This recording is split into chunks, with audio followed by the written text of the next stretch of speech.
gorgeous evening in the Rockies. Interleague play continues. The Rockies take it on the Texas Rangers by virtue of the Rockies' one-run ninth-inning walk-off yesterday. The Rockies picked up just their second win against the American League this year, 2-10, as they take on the Rangers in the middle game of a three-game set. And it has turned beautiful here at Coors Field. A lot of rain this afternoon, though. Both teams did hit out on the field. There's Kyle Kendrick. He'll have the baseball. He's got to reacquaint himself with the mound. It's been a while. He threw one inning 12 days ago, and then there was rain, and well, there's always rain, it seems like. So he hasn't really pitched quote unquote a full start in more than 2 weeks, which isn't a bad thing because he had some shoulder fatigue going. So Kyle's a little more rested, and he'll have the baseball this evening. Delino DeShields is going to lead things off. And you know, we've talked so much about his dad, who you played with. Yes. Delino's not even the best athlete in his family. I'll tell you more on that in a second. Southwest batting order tonight for Jeff Bannister. In the 2 spot will be Rougned Odor. Then Prince Fielder had a big night yesterday. He comes in at .339, second highest batting average in the American League. Then the great Adrian Beltre. Josh Hamilton will bat 5th, and Elvis Andrus. Shin-Soo Choo's back in there against the right-hander. Robinson Chironis will catch and bat 8th, and then Matt Harrison, who's a great story, he'll pitch at bat 9 against Kendrick. So an opportunity for Kyle to pick off his 4th victory of the year. Well, and you were talking about that start against Atlanta back on July 9th. That was the 2-hour and 7-minute rain delay we had against the Braves, so he didn't come back out. The last time he was really out on the hill for any extended period of time was July 3rd down in Arizona. Got a no decision in that ball game, went 5 2/3, gave up 3 earned runs. He does have 1 start against the Texas Rangers in his career. That came last year at Texas when he was part of the Phillies rotation. He went 7 innings, gave up 5 hits and just 1 earned run. So he's kind of anxious to get back out there and do his thing, but still looking for that first victory since he beat the D-backs back on June 23rd. So he's ready to go. More on Delino DeShields. So, you know, Delino's dad, you played with him, obviously a wonderful athlete. Delino Jr. is in the big leagues. Heck of a player. He's a first-round pick, right? 8th pick overall several years ago. His sister, Diamond, his little sister, Diamond, 2 years ago, set the ACC freshman scoring record at North Carolina in basketball. You heard? Yeah, following in Dad's footsteps. Dad was a great basketball Yes, player. he was. You were telling that story yesterday. She decided to transfer. She had to sit out last year, and she's now a volunteer. She's going to play this year for Tennessee. So here we go. Delino DeShields steps in against Kyle Kendrick. First pitch of the ball game is in there for a strike. Our home plate umpire this evening is the crew chief, Tom Hallion. If you strike out, Tom will let you know. In fact, he'll let the 6-county area know. And that's a bouncer fair. Oh, man. And this kid can really run. Barnes will get the baseball in, but it's an excuse-me double leading off the game for DeShields. I'd say 9 times out of 10, when you have that excuse-me, just the check swing, you can see the wry smile on his face because you'll end up checking that ball back to the pitcher. I mean, he stops his swing. That barrel barely gets across the plane of the plate, and he sneaks it inside the line on the Subaru Supermo. I mean, nothing you can do. It's right inside the line, and then it goes over the bag in fair territory. That's all you need to start the ball game is an excuse-me double with speed at second base. So here's Rougned Odor, the second baseman, and he takes strike 1. 79 degrees as we've gathered on a Tuesday night at Coors Field. A good crowd expected, more than 35,000 last night. The rain was in early and then it left. It's the best way to have it. No delays.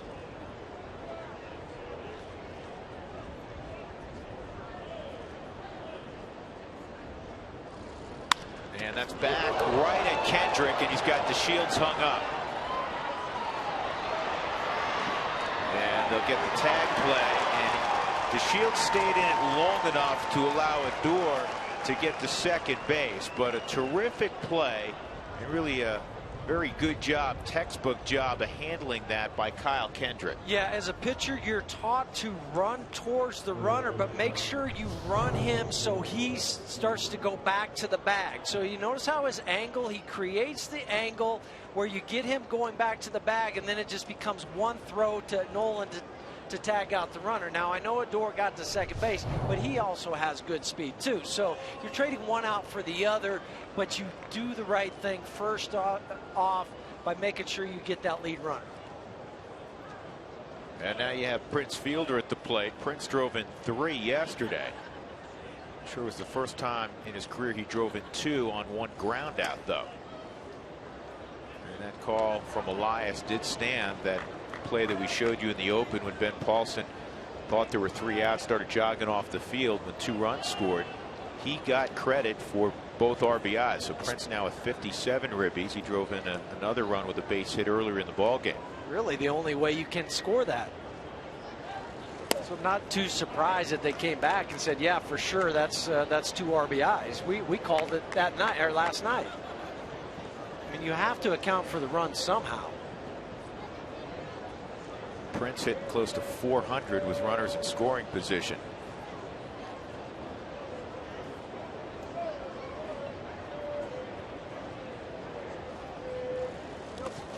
Good block by Nick Hundley. Odor has 5 stolen bases. It's a 3-0 count.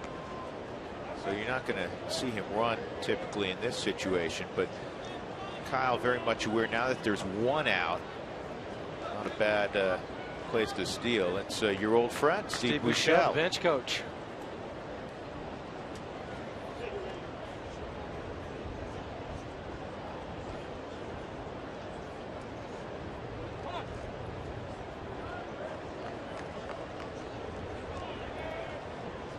I was very impressed with Buechele today because you visited with him for a long time yesterday and he still wanted to talk to you today. Yeah, well, you know, we go back a ways. He had to. He felt obligated. It was almost like duty. Yeah. 3-0 and Prince turns and yanks it into the upper deck. So that's what they say. When you get a 3-0 count, better get the barrel of the bat out. He did. I mean, I'm not even. That would play at a cricket field, wouldn't it? That was foul at a cricket field, too, I think. It's like 100 yards foul.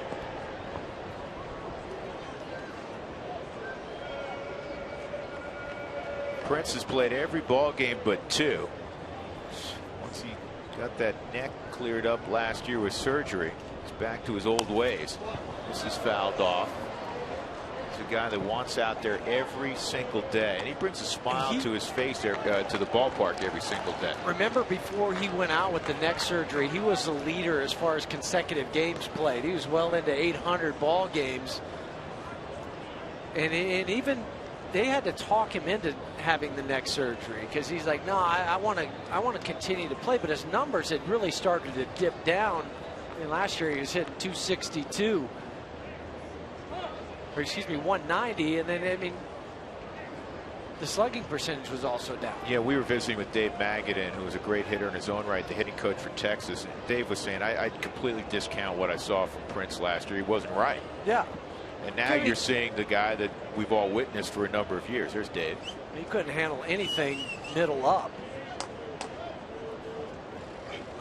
And this is chopped foul. One of the other things that Magadan told us, and again, Dave, for those that followed baseball for a while, Dave Magadan, not a star player, but a heck of a hitter. He hit 500 3 different times in his career. He could flat rake foul line to foul line.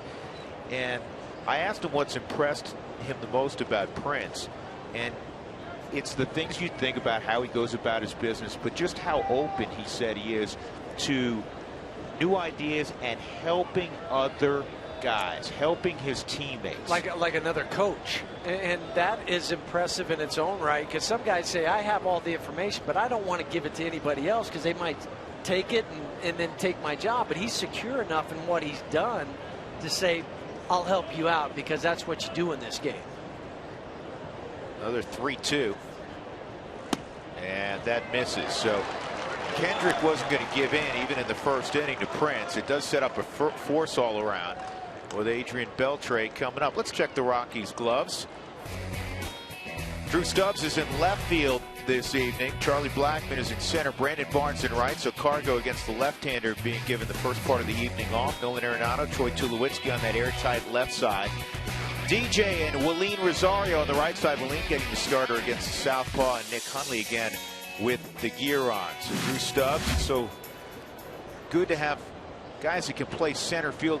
And the Rockies have 3 of those guys out there tonight. When Cargo's out there, he has center field ability because of how vast the outfield is at Coors Field, as you well know. So Drew running around in left field tonight.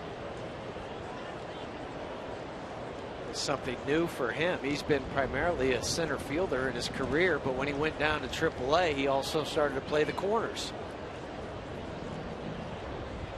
I think if you ask any outfielder, they prefer to play center because they get the clearest read on the baseball.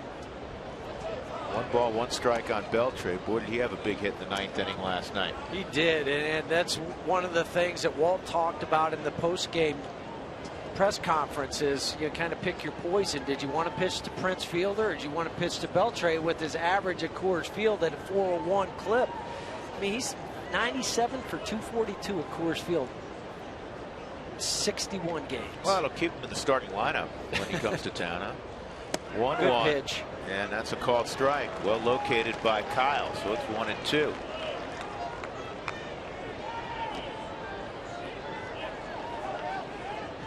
This is extension to the glove side on the Subaru Supermo. And that comeback sinker where it starts away and then has enough rotation to catch the corner. Nick received it well. Easier call for Tom Hallion then.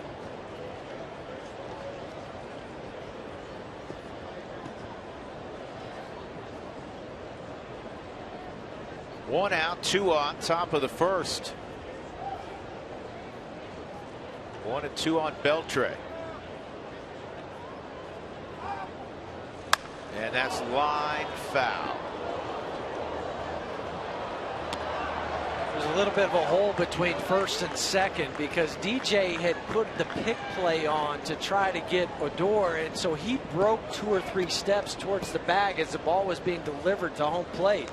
And that's why Beltre tried to see how he flashed the open hand, and that's why Beltre saw that and was trying to take the ball to right field.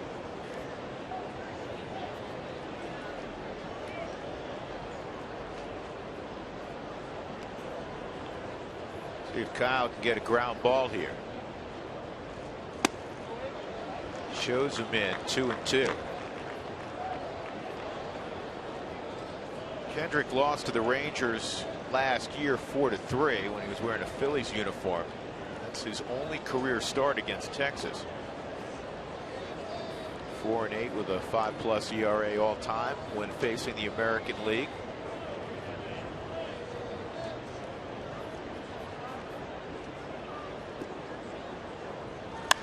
This ball's well hit to right. Barnes is going to make the catch. What a play by Brandon Barnes. Odor will tag and move up 90 feet. Off the bat, I didn't think he had a chance. Because just about 2 or 3 minutes ago, you were talking about the outfielders and having that ability. They're all center fielders, but when you have this big expanse of Coors Field to have guys that can go get it, ball up in the zone, and Adrian Beltre powders it to right, but then Brandon Barnes on the Subaru Supermo he reached out at the last moment like you're taught as an outfielder to get that ball into his glove. What a catch and a jump that he had. That had double written all over it. Now 2 outs, runners at first and third. Josh Hamilton steps in. Hamilton held hitless yesterday. He used to go with a toe tap. He used to do what Tulo does, and you see a number of hitters do that. You know, start out even and then come back with a tap and then go forward, and he's eliminated that. And he hits this ball in the air to shallow right, and coming on is Barnes. And Kyle Kendrick works out of any difficulty. A double and a walk in the inning. 2 men left aboard. We'll see the Rockies with the bats when we return to Coors Field.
Texas Rangers. There's Charlie Blackmon. He's going to lead things off for the Rockies tonight. He brings a .290 average into the ballpark. Last night, Charlie was aboard 3 times, scored a couple runs, drove one in. Typical night for Chuck Nasty. DJ LeMahieu second, then Tulowitzki, Arenado, Rosario will bat 5th. Drew Stubbs, Nick Hundley, Brandon Barnes, and Kyle Kendrick. DJ riding that 11-game hitting streak. All of that brought to you by Southwest Airlines. Book your low fare now at southwest.com. Great story. Matt Harrison, one of those deals where most people in the medical profession thought his career was done. He's had 4 surgeries in the last year, 3 on his back. Guys don't come back from back injuries typically, no less when you've had 3 different surgeries. And you're talking about spinal fusion. I mean, some of it was disc in the first couple, then they finally had to fuse that spine. And he could easily just walked away and said, I'm done. They're still owed me about $30 million. I could walk away. But he said, no, that's not what I want. I want to try to come back. That's what my mom and dad taught me. That's how I go about my business. And he is making his 2nd start. And he's trying to reinvent himself a little bit. He does not throw as hard as he did prior to the fusion surgery. 2011 he was at 93 miles an hour. 2012 it was 92. This year it's about 86. So that tells you how he's trying to reinvent himself. He used to have just a really hard sinking fastball because he could get the extension, he could finish out in front. I think there's still some doubt in his mind if he really extends out there. Is something gonna happen to the back? Yeah, there are guys that have done it before, been able to reinvent themselves, become more of a finesse type pitcher, if you will, that were more power pitchers in the past.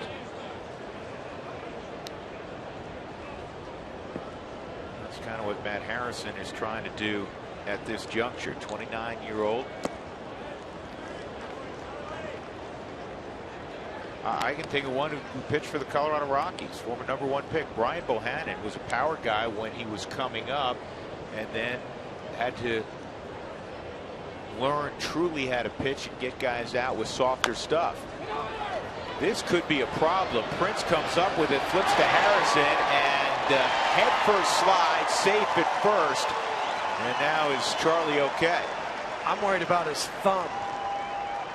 His left thumb. That's what's has me a little concerned right now. Well, he just kind of slapped EY hard on the hand. So that was the other hand. That the other hand? That was the other hand. But just watch it. I mean, you're going down the line, and I know you're not supposed to slide head first into first. It's faster to get there by your feet. I get all of that, but we've all done it where you feel like, man, if I dive, I'll get it.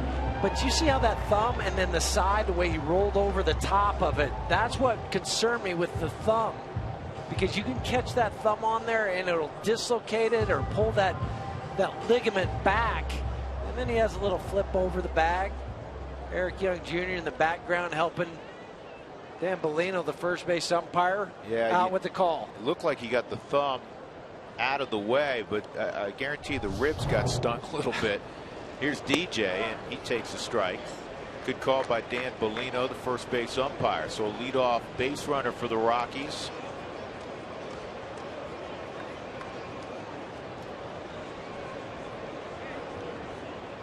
DJ riding an 11-game hitting streak, 2nd double-digit hit streak of the season. He had a 10-gamer earlier this year. Hitting .432 during that hit streak. And you remember what happened right prior to that? He was hitting the ball hard, but he was hitting it at people. He was 0 for 16. His average had fallen to .293. Almost got sent out. Well, at least out of the lineup for a day. Now that didn't happen because you know it's going to come back. And also, not every 0 for 16 is the same kind of 0 for 16. There's 0 for 16. You punch out 8-9 times. You're really in search mode. He was hitting the ball hard. He wasn't doing anything different than he had been when he was hitting .330, .340, other than they were finding gloves instead of green grass.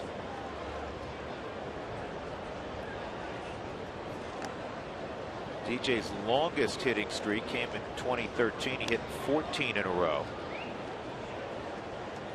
his current 11 gamer, is #1 in the big leagues right now. Charlie, 24 bags at first base, 3rd in the National League. He takes off, hit and runs on, and that is fielded fair by Beltre. And then 4 guys converge on 3rd to cover the vacant bag. The pitcher, the catcher, Andrus, his shortstop. They hit and run. It's just kind of hugging the line down 3rd base. You surprised that Adrian grabbed the baseball? No, because he had so much momentum coming in. He can still pick it, can he? Yes, he can.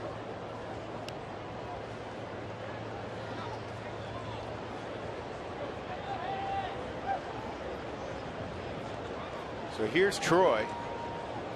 He has reached it 41 straight.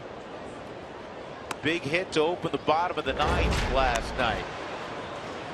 And he also had a big hit early in the game when it looked like the Rockies were going to run the Rangers out of the gym. It's about 430, 440 feet away from home plate. 12th home run of the year for Tulowitzki. He's now driven in 52. There's a ribby out there in Blackman. Takes a strike, 1-1.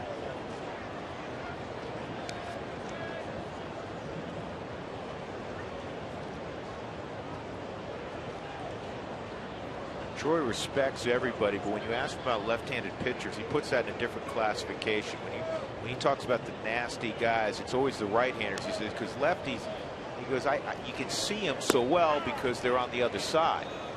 That's why he's hitting .397 against left-handers. And that is the best mark, along with Detroit's Jose Iglesias, in baseball.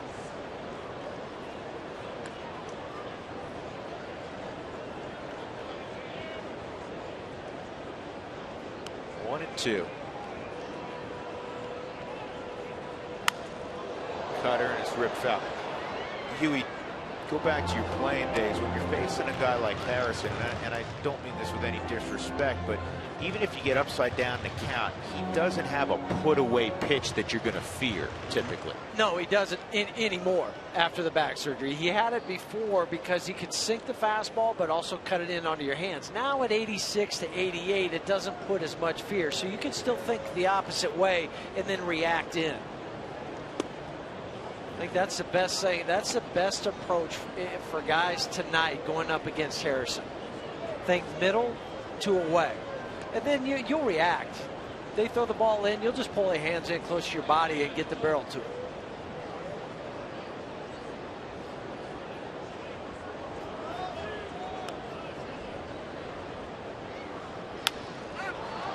And Troy's upset. He popped it up. Beltre coming down the line. And foul ground. Once again, he catches it basket style. You got to ask him about that. We have to. It's 2 nights in a row. That'll bring up Nolan. Here are the gloves for Texas. Josh Hamilton was in right yesterday. In fact, he got a little time in left and then went back to right with some changes. Shin-Soo Choo is in right field. Delino DeShields in the middle. Beltre and Andrus, Adore and Prince Fielder on the right side. And Chirinos is behind the plate. Robinson, a kid you worked with in the Cubs organization when he was coming up. He was a middle infielder.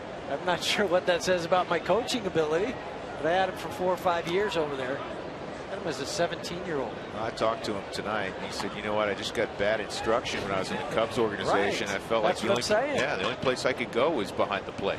Oh, what a great kid. He worked hard. Kind of found a spot now behind the plate. Nolan come out with a 2-out ribby, and he got fooled by the off-speed pitch, and it's 1-1. That face kind of says it all. Like, oh, what was I doing that? Yep. I said it last night, though. Anybody stood in that box has felt that way, myself included. Paul Goldschmidt, Nolan Arenado tied, top the National League in ribbies.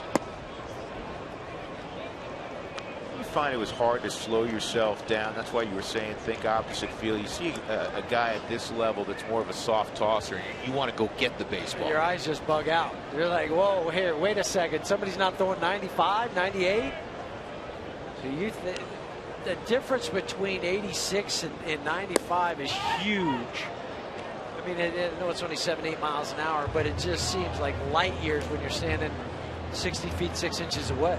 Matt Harrison saying, Robinson, dude, man, I had neck fusion surgery. He almost had the army crawl out of the way of this throw. Watch. Ow, if that's not going to say, you know, everything's still intact, that throw, I don't think there's anything he has to worry about. He had to bend down and also throw the neck down. 3-1. And ball 4. So Nolan walks. And that'll bring up William Rosario. Rockies fans, join in on the conversation. Send us your thoughts or photos or both via Twitter, Instagram, or Facebook. Make sure you utilize the hashtag ToyotaTalk, and we'll get some of those pictures and thoughts in tonight.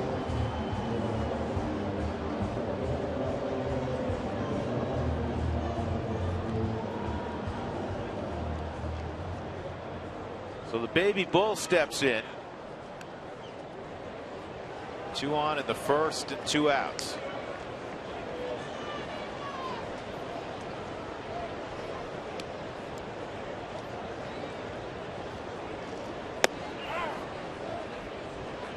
Well, Willeen in his young career has established himself as a very good second half player. 263 in the first half in his career, 294. 31 points better in the second half. And hopefully that holds up this year. Willeen had a solid first half. Again, not getting the at-bats he'd been getting in previous seasons, but 285 coming into the ball game. 33rd start at first base tonight. Rockies don't see as many left-handers, Huey, as they used to. In the division, there were more a few years back. 0-2. Ted Lilly was with the Dodgers, and they had Kershaw, you had Bumgarner, and Zito.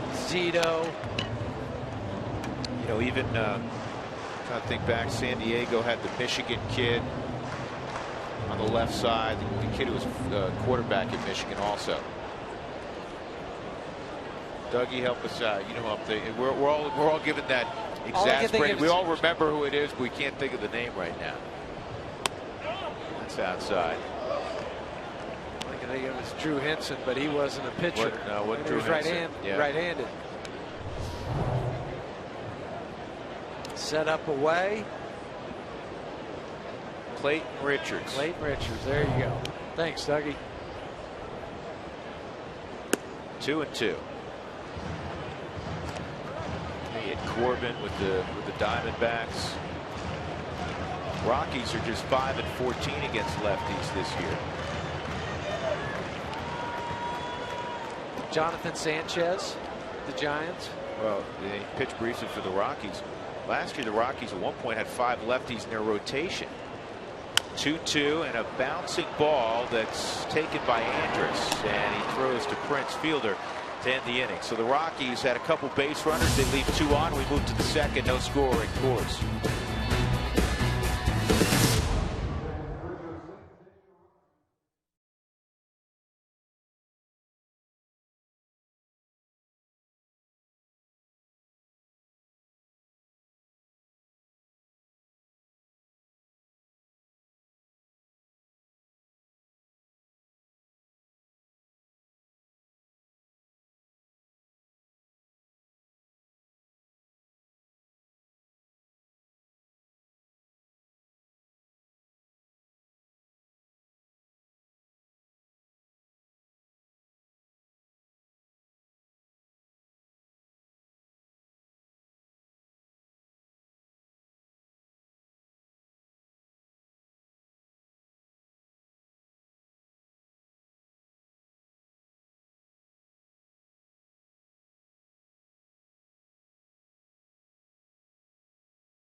Your hometown Toyota stores. Let's go places. By the Courtyard by Marriott, Western elegance in the cultural heart of the city. And by Southwest Airlines. Book your low fare now at southwest.com. Pretty view of the Mile High City on a Tuesday evening. The Rockies and Rangers will play a day game tomorrow. No television on that one. Thursday, a scheduled day off. And then the Cincinnati Reds will come to town over the weekend. Elvis Andrus in the top of the second will come to the plate first for Texas.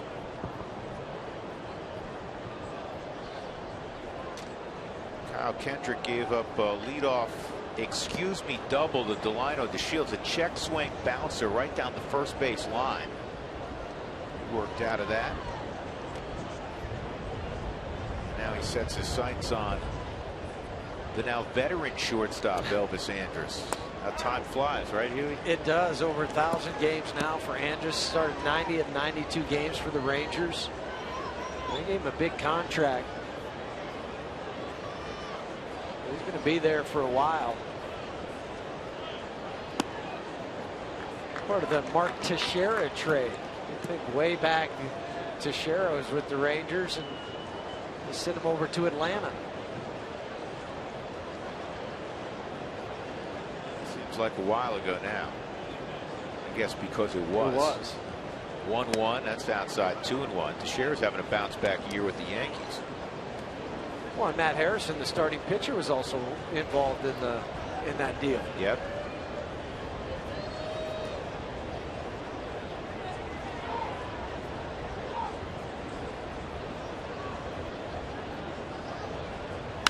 And Kendrick's fastball is taken up the middle, a lead single for Andrus.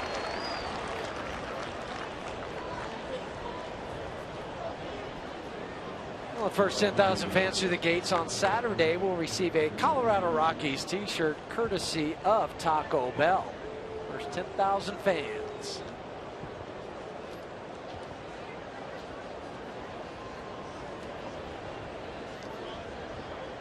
That'll bring up Shin-Soo Choo. We saw Choo as a pinch hitter last night. LaTroy Hawkins struck him out on 3 pitches. He's been scuffling last 21 games, hitting just $178.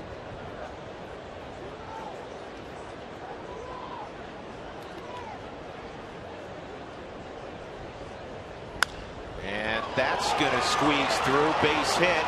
And Barnes trying to keep it from the wall. A green light for Andrus, who can run, throw to the plate. Not in time. It turns into a run-scoring double off the bat of Shin-Soo Choo, his 40th RBI of the year. And the Rangers have a 1-0 lead. They just split the gap on the ship between Troy and DJ. That was hit hard, and then it gets into the gap.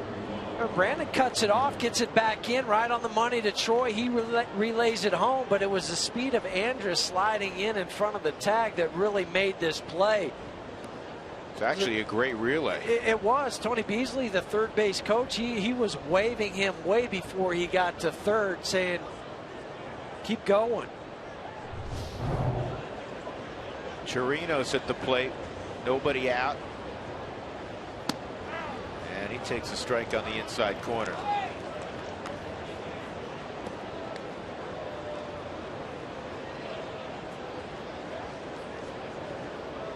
Well, when you were working with him as a middle infielder, what kind of bat did he have? He had an occasional pop, and he could hit the ball out. More of a pull side guy. Will hit the ball to right field though, but not as much power. He's hit 9 home runs this year. To support what Jeff has on him, his scouting report from a few years ago. Just hitting .214. That tells you that he's just looking for something inside that he can try to hit out.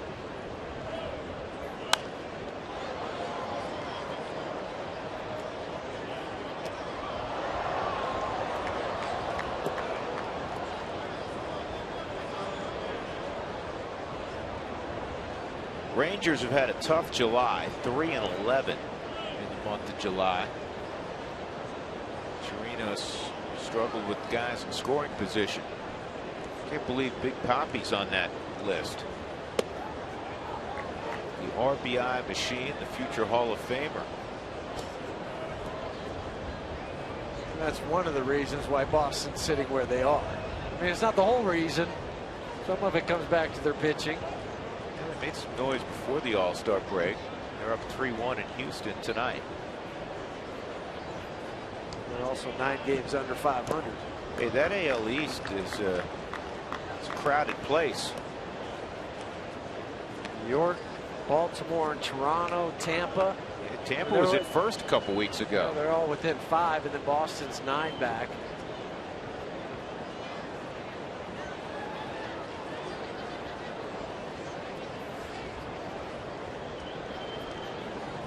It's funny, of all those teams in the past, you'd always say, all right, around the trade deadline, the Yankees would be the most aggressive. Now you think it'll probably be Toronto.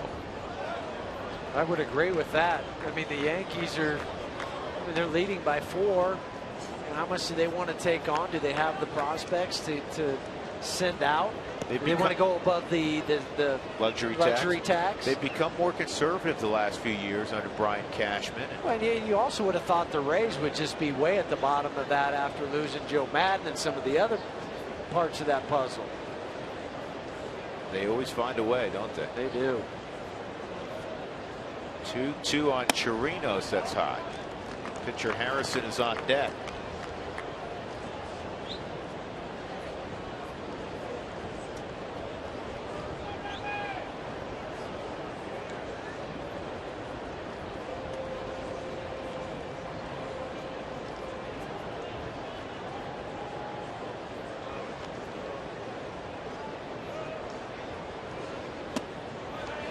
That's inside, so a walk to Chirinos.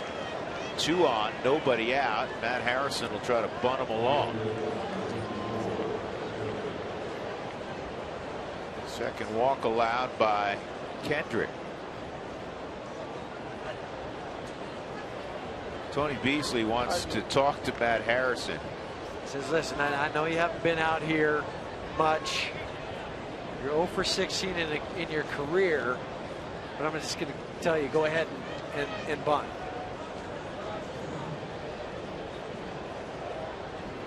It's one of the few times, listen, you don't have to disguise it. No.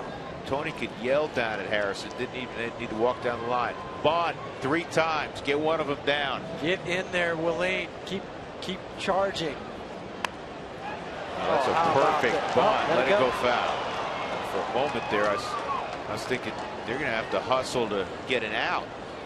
That helps where you have your home field advantage. You know what's happening, how the slope is going, the spin of the baseball. Because Nolan said, hey, I know it looks like it's a foot and a half fair, but I see the spin. I know once it hits that lip of the grass, it'll go foul. That's what it did. Remember how aggressive on bunt defense Todd was in these situations? He'd almost be in the hip pocket of the hitter.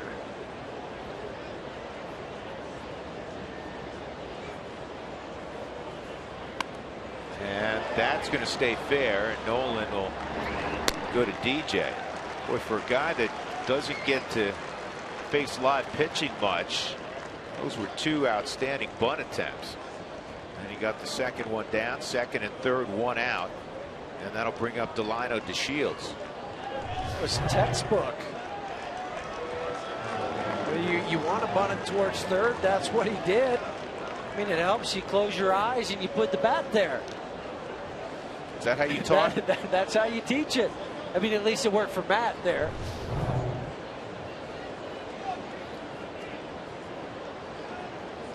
And play the infield in.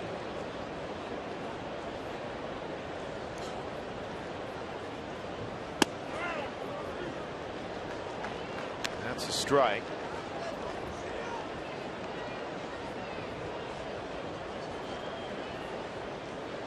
Shin-Soo Choo's at third, and the catcher Chirinos is at second.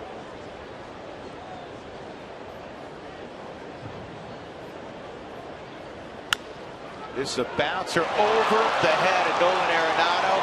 And it's going to score 2.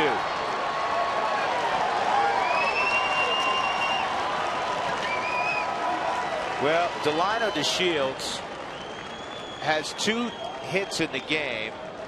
One was a Pardomois double, and this one is a Baltimore chopper that just got over the outstretched glove of Nolan Arenado. Nolan's playing in because he might bunt. You have the infield in because of the runners. Nolan's about 86 feet away from home. Gives it everything he has, but comes up short about 6 inches in reaching that baseball on the Subaru Supermo. Now DeShields with the 2 RBIs and a lead at first. He has 15 stolen bases. That's tied for 4th in the American League. And he was leaning. And his dad, Delino Sr., had 463 stolen bases. 1,615 games. 10 of those stolen bases came in the month of May when he was the American League Rookie of the Month.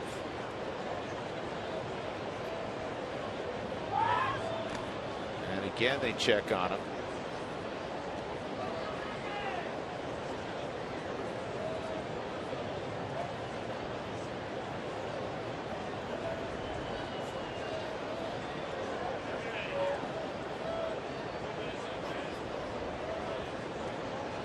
Nothing Texas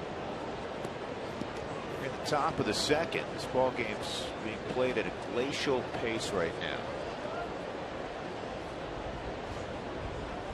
And the Rockies will pitch out, nothing going on.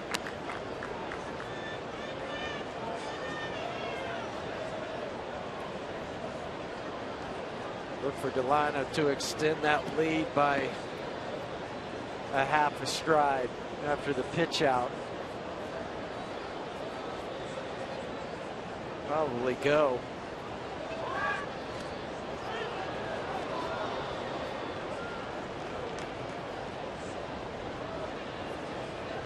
Hector Ortiz, the first base coach for Texas, feeding him some more information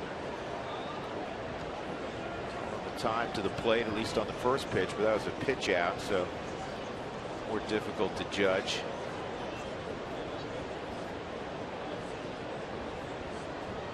Not going, and it's pulled over the Rockies dugout.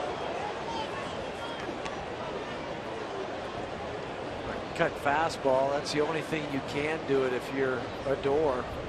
Pull it foul. We've seen 2 of those tonight, that one and the one by Prince Fielder.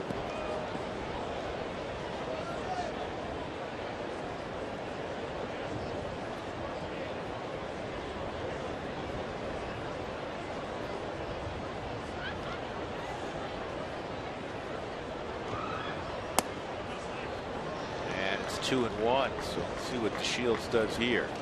1 out, 3 runs in for Texas.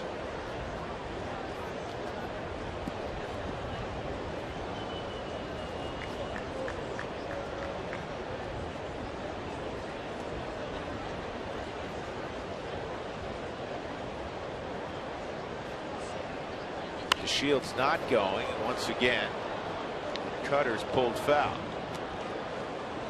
So it's a 2-ball, 2-strike count on Rougned Odor, who also has a brother by the same name. They were big fans of the Foreman family growing up. George Foreman, and George. And his kids George and George. And his 3rd son George, his 4th son George.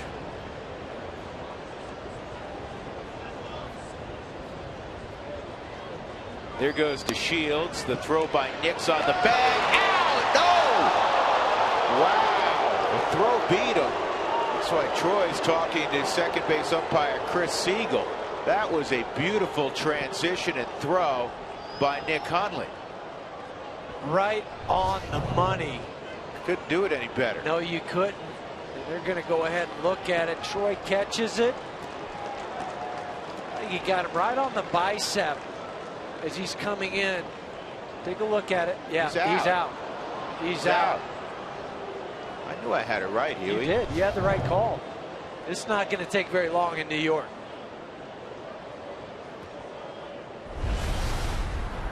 It is time for a Subaru review. Whether you're on the road or at the game, everybody could use a second set of eyes.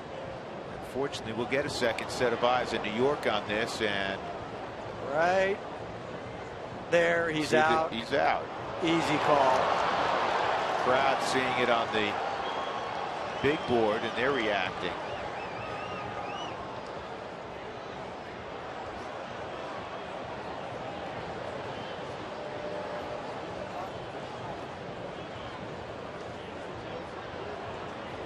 Yeah. Yep. And there's the call by Tom Hallion. So a great throw from Nick Hundley to cut down Delino DeShields for the second out of the inning.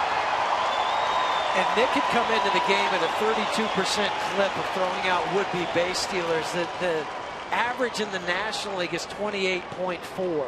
So above the average, and that throw was just spot on. Third time that Delino's been caught stealing this year.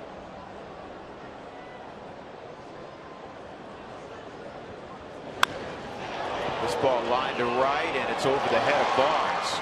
Now how big was that play by Nick Hundley? It's a 2-out double for Odor.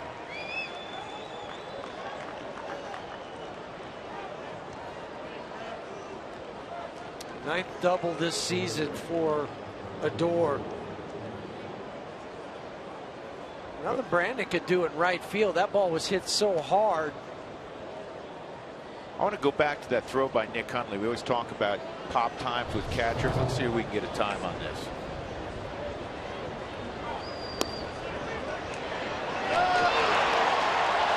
How about that? 1.7. Major League average is about 2.0 seconds by the time you catch it, deliver it to second base, and you had the left-handed hitter that you had to contend with. Oh, and this kicks away, so it'll be a wild pitch. Somebody's got to cover the plate. Kendrick getting there.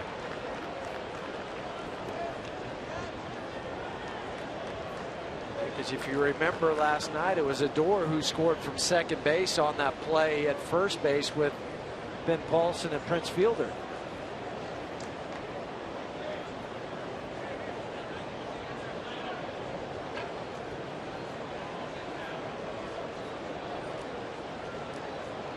Prince walked his first time on a 3-2 pitch.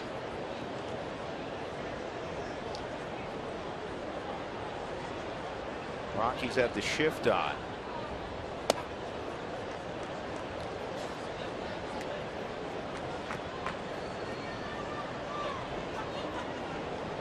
Prince is hitting .339. His career high was back in 2012 when he hit .313.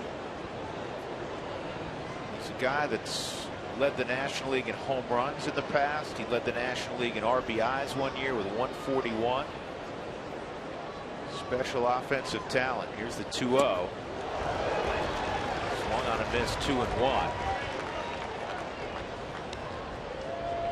That was a home run swing. Drop the back elbow, the back shoulder, try to lift and separate.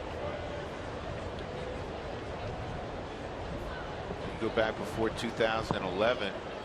That's where you'll find the even larger numbers. He's had a great career. He got a pitch up, fortunately found it straight back. You know, he's got that high finish. We were talking to Magadan about this today. But he is really short to the baseball. And what you're seeing after the bat goes through the zone, you see that wickedly high finish, but it shouldn't deceive you. He's quick to the ball. Remember that single he had last night, how close his hands were to his body? Because of that, it's not long outside, it's long after contact. That's what generates the backspin.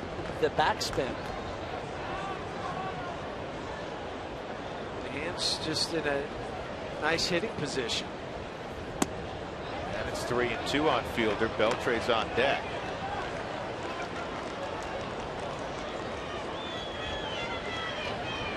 Kyle's 46 pitches into this ball game. There's just 2 outs in the second, 3 runs in for Texas.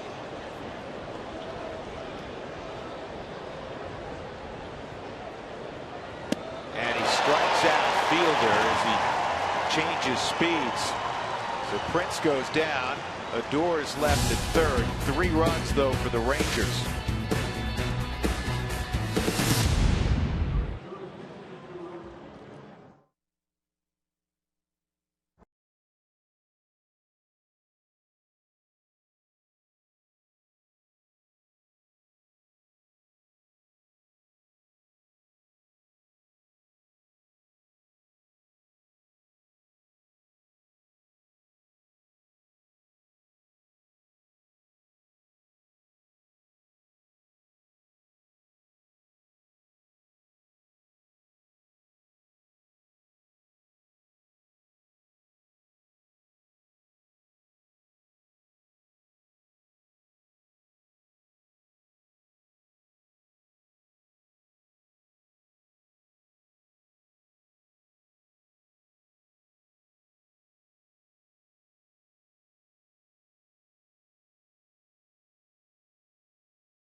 The second inning, with every challenge call, the Subaru eyesight review will determine the outcome. Love, it's what makes a Subaru a Subaru.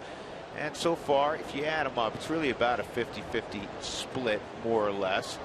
47% have been overturned. We had one overturned a few moments ago. Walt challenged, and in fact, Delino DeShields, who was trying to steal, was actually thrown out by Nick Hundley.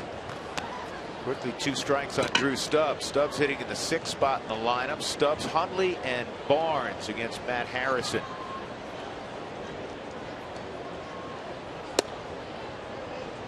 Drew slowly finding that groove again offensively. 5 for his last 11 at the plate.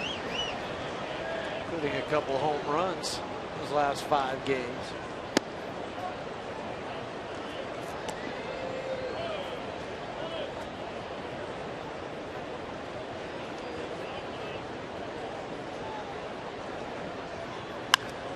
That's pulled foul. I was talking to LaTroy before the ball game about a myriad of topics, and one was Drew Stubbs, and he said, I forget how he termed it. He said basically he's like a Greek god. He said, you know, because he's carved out of stone.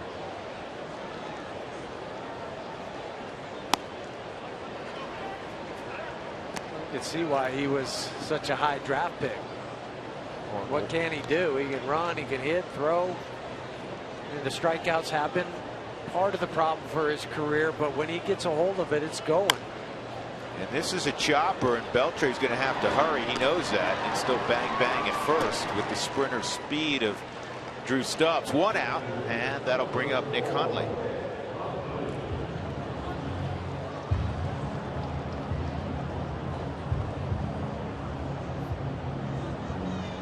So of catchers with at least 250 plate appearances this year, the only guy in baseball with a better batting average than Nick Hundley is the catcher slash first baseman of the San Francisco Giants, Buster Posey.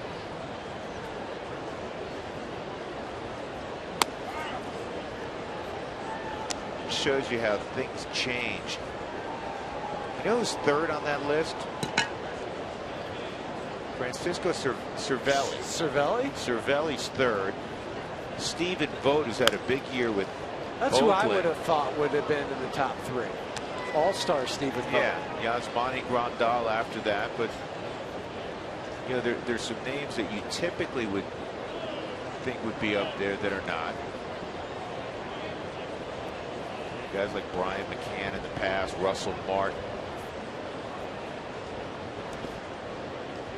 Detroit's Martinez when he's healthy, Victor Martinez.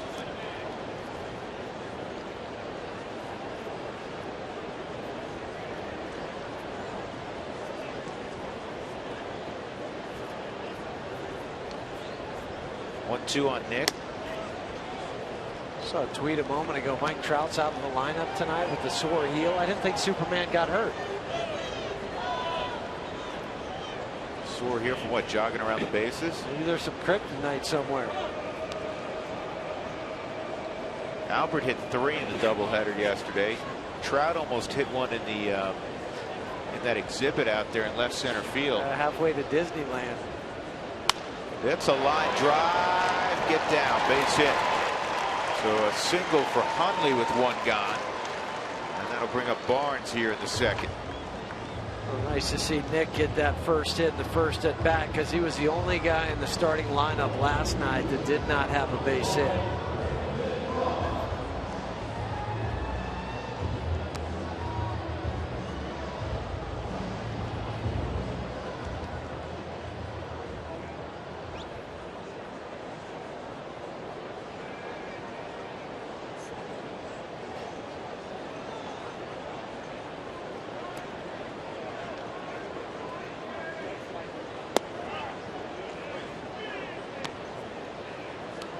Brandon's riding a 6-game hitting streak, 9 for his last 18 at the plate. I'll do the math for you. That's 500. Very good. Okay. So that's how you got the degree at Wyoming, huh? There you go. And this is in the air to right center field. The Shields will come over. 2 outs. Kyle Kendrick coming up. Who wants tacos? When the Rockies score 7 or more, go to participating Colorado Taco Bell locations the next day. Do it between 4 and 6 to get your Rockies taco special. Liv Moss at Taco Bell.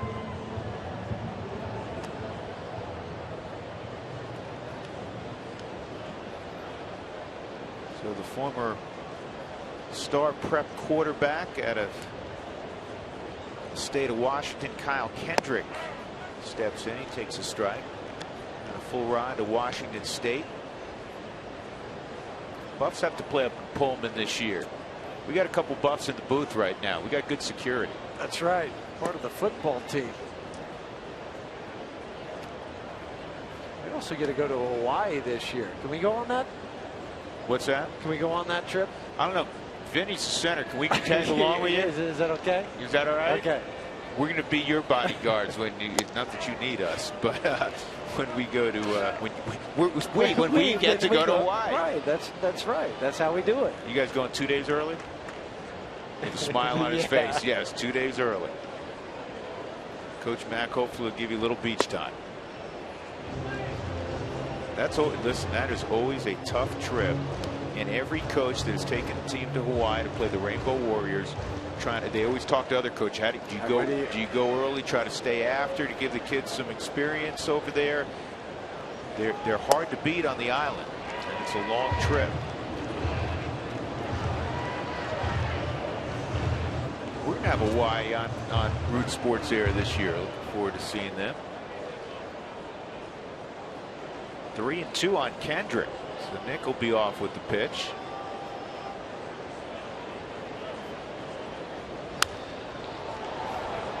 Helton-esque is wasting that pitch away.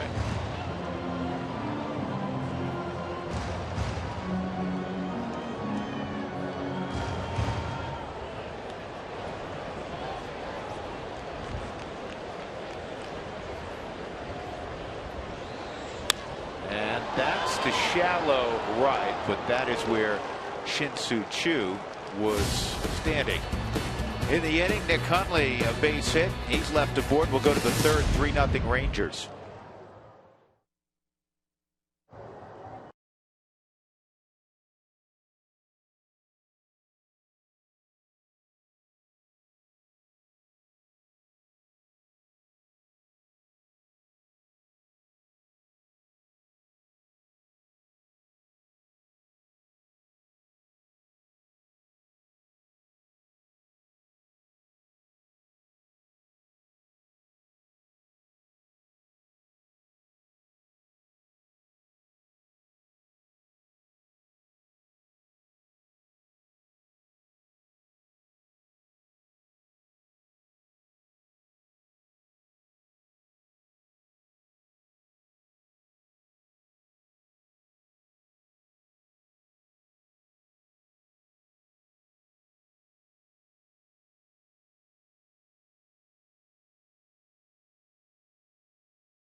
Don't be weak. Be strong. Use the hashtag RMDataStrongFan, and you just might see yourself in a game broadcast. What are you laughing at? Be strong. Be strong. Oh, how do you do that? Oh, don't spill. Watch your step. Do not spill. And then don't just immediately grab it out of his hand so that it upsets an apple cart. And Dad, where you been? How come you're late? You missed a whole inning. Yeah. The handoff. Dougie, those French fries are looking pretty good, aren't they? You know what I mean? Hint, hint, hint.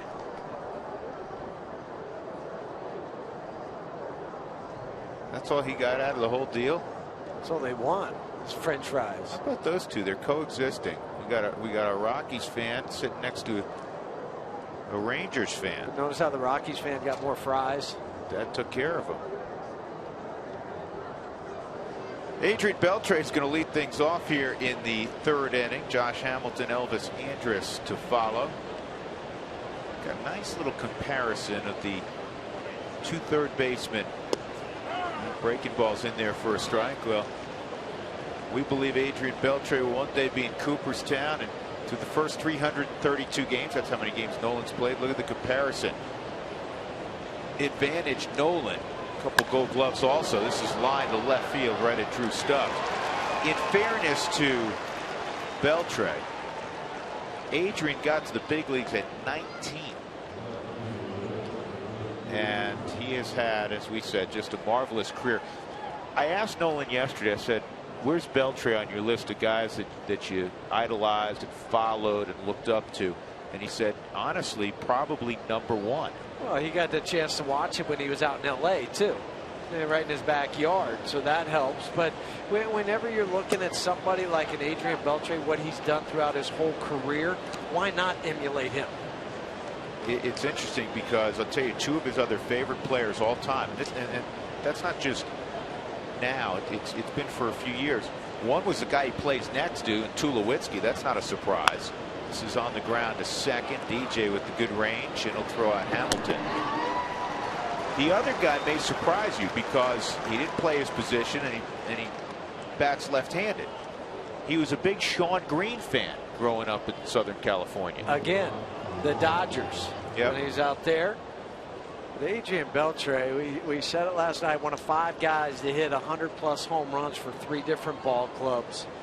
It was pretty cool today because his son is on the trip with him. So he was out about 3:30 or so here, and he was rolling his son ground balls out on the dirt and the grass, and they're just having a grand old time. I always like to see that experience, that bond between a father and son playing catch on a major league field. Prince Fielder also had his boys out there. Yeah, Prince got 2 young ones. Listen, we were just telling a story during a commercial break because Vinny, who was with us, the center for the University of Colorado, an aspiring broadcaster down the road, he's from San Diego. And he went to Torrey Pines High School, and he said, do you guys ever do some, get out and do some fun things when you're in San Diego? And here's the 0-2. So one of the things, yes, we do. One of the things that you and I got to share with a couple of our boys a couple years ago, we found a field. We took batting practice out there on Coronado Island. Yeah, there happened to be an L screen, so we had some baseballs with us. You always take baseballs, right? Absolutely. So that's what we did. We went out and took batting practice. And in all seriousness, just what you're talking about, you and I will reminisce about that 30 years from now. Kids might forget. You and I won't, though. Nope. And Tulo reaches up and he takes that away from Elvis Andrus, and it's a 1-2-3 third inning for Kyle Kendrick, an 8-pitch inning. 3-0 Rangers.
today. Congratulations. He is the Rockies Heart and Hustle Award winner. That's given to one player on all 30 teams each year that demonstrates a passion for the game, embodies the spirit, tradition, and love for the game. And there is a dinner on November the 10th in New York, guys, the Legends of Youth dinner. That's when they'll give the overall winner. Last year was Josh Harrison, but as Walt Weiss said before the game today, DJ, a quiet guy, but he plays the game right, and that's why he is the Rockies' Heart and Hustle winner. So congrats to DJ. Well deserved. Well deserved. A good choice. You can't go wrong with DJ LeMahieu.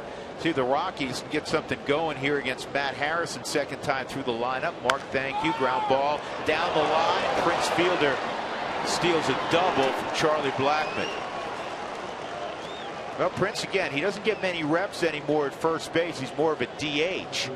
It's just his 14th start at first this year. This is a nice play. But he's had over 1,200 games at first base in his major league career. So it did come back to him on that play. It dove and kind of smothered the baseball, kept it right by him, and then the backhand flip to Harrison covering to get Charlie by a half a step.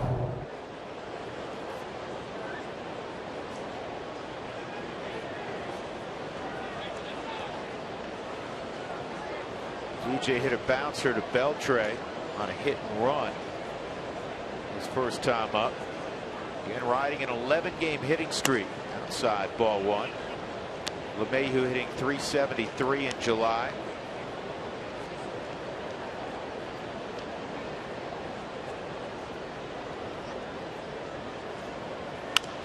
Down the line. Oh, he's still got good hands. Beltre. Backhand stab and then the flip across. Well, he's always had that first step quickness that you look for in a middle infielder, and then the shuffle of the feet that allows you to stay on line when you're making the throw to first base.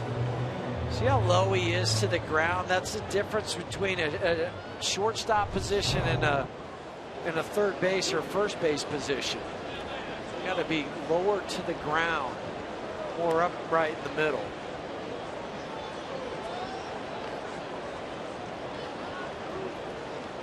Here's Tulowitzki. Well, we talked to Adrian the other day about Nolan Arenado and what he thought of the young star for the Rockies.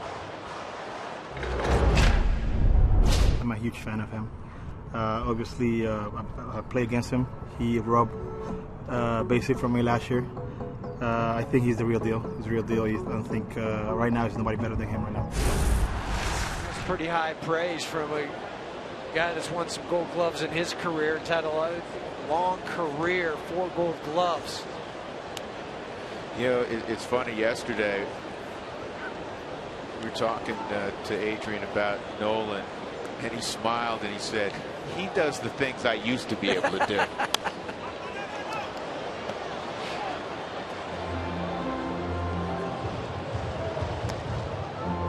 Everybody that's put on that uniform would like to be able to turn back Father Time, that hand, and it just doesn't work. No, I haven't found that one yet. Now, if you hit it in, you know, a couple steps to the right or left of Beltre, you're out. You still got the gun. You're never going to lose the hand. Sometimes the arm might go down a tick or two. He's still pretty special at third. Tulowitzki frustrated. The Rockies being frustrated by Matt Harrison. They're down 3-0 as we go to the fourth.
Top of the fourth inning, Shin-Soo Choo, Robinson Chirinos, and Matt Harrison, bottom third of the order against Kyle Kendrick. He had a 1-2-3 third inning. Rockies prevailed 8-7 last night. They've won 5 straight at Coors Field. And with those 5 straight wins, within a couple of games of 500 at home. The Rangers have also lost 5 straight at Coors Field.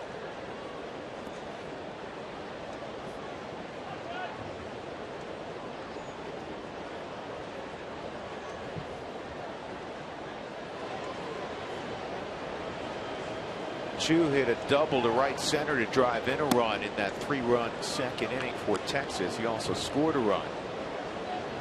Cleveland Indian, got some pop, can run a little bit. He's a good player.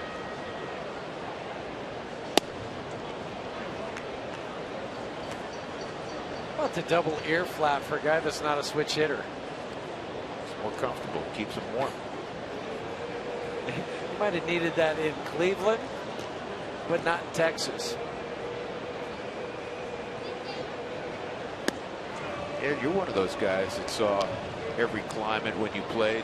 I mean, you started in Montreal, you were in Texas, you were in Southern California, you were up in Seattle, Chicago. You name it, I played in it. Yeah, I bet. Toured North America.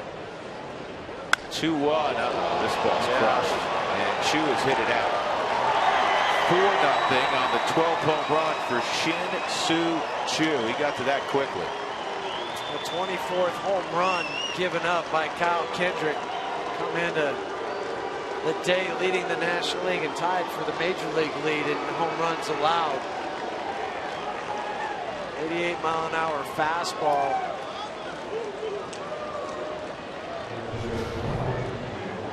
And a no-doubter off the bat of Shin-Soo. Down and in. Just a little stride. Doesn't even take more than an inch or two on that front foot before he starts to go with the bat.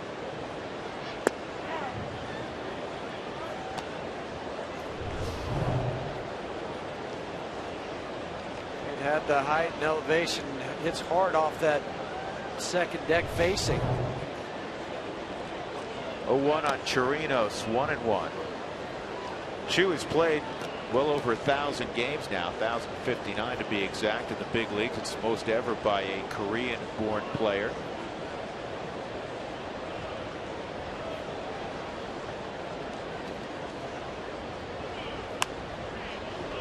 Huey, thought you were going to have to make a play. No, it's down below us.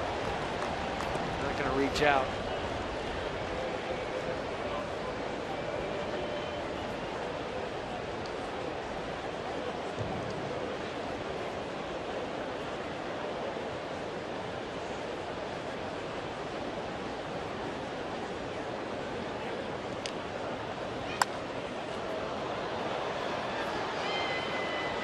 Drew's going to give it a look. He'll have to go back to his hurdling days to go to get that one. That'd be more like the triple jump. Yeah.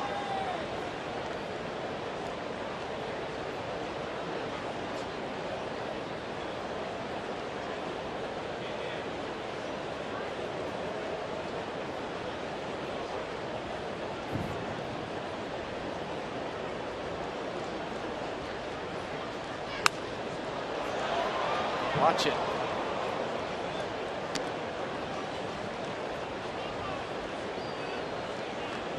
Thinking back to your era, there have been some guys that could play the infield, go behind the plate. Craig Biggio, he's behind the plate, second base, center field.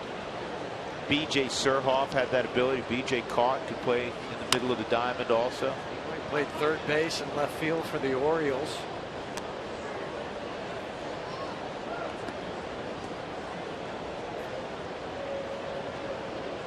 Seen some guys start out as catchers and then move to the hill. Kenley Jansen, one of them. Yeah. Eli Marrero. Oh yeah. He was that super utility guy. It's a bouncer to Troy.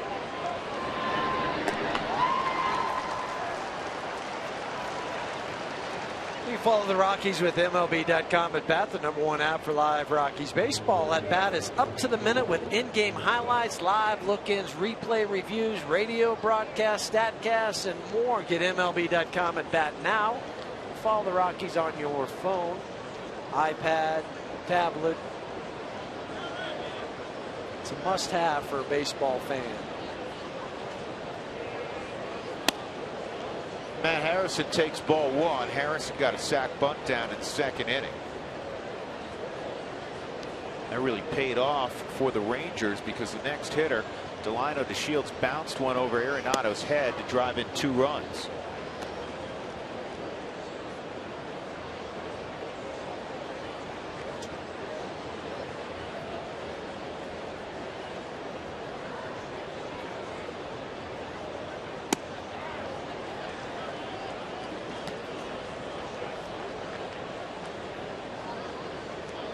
A former 3rd-round pick by Atlanta in 2003, 97th overall.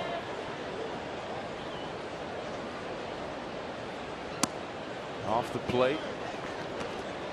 Won 18 games 3 years ago. He was the Rangers pitcher of the year that year, 2012. I don't think he's even going to swing the bat. 3-2. The guy's coming off of a back surgery, fusion.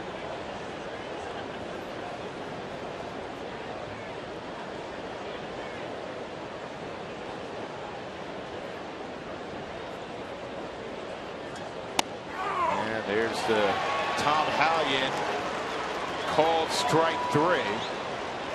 2 outs. That's the first one we've gotten from Tom tonight. The lawnmower pole.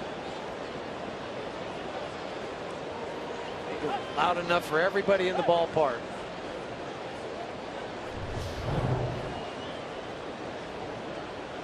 There it goes. Show us Tom on the Subaru Supermo.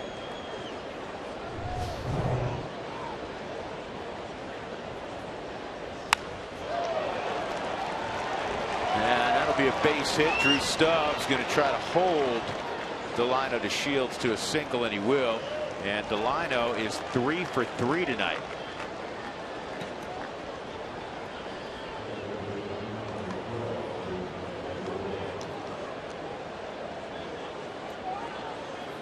That's the first one that's been hit hard. The other 2 was the swing down the line and the chopper over Nolan's head. Rougned Odor, he had a double his last time up. Let's see what kind of guts that Delino has after being thrown out last time. Does he take off first pitch? Does he go? Well, it's still with a 4-0 lead and a 2-hole up, a place where you'd want to run. This ball's hit to left center field and deep, and it is going to one hop over the wall. That's a break. Ground rule double. Odor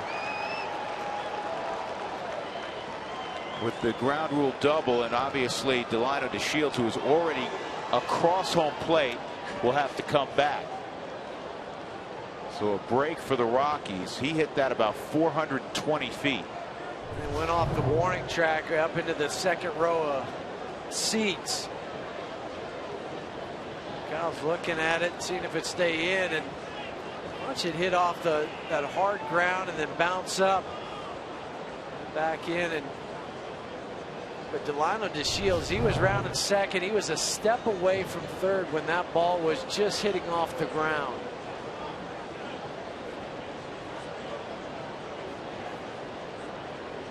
Johan Flande just made his 3rd throw out in the bullpen.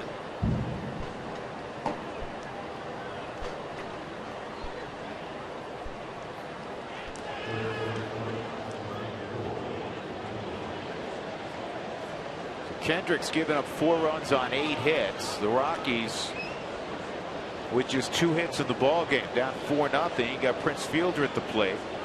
Prince struck out on a changeup, a 3-2 changeup in the second. He walked on a 3-2 fastball in the first inning. Boy, this is a big at bat. Keep it a 4-run game. That pitch misses, ball 1.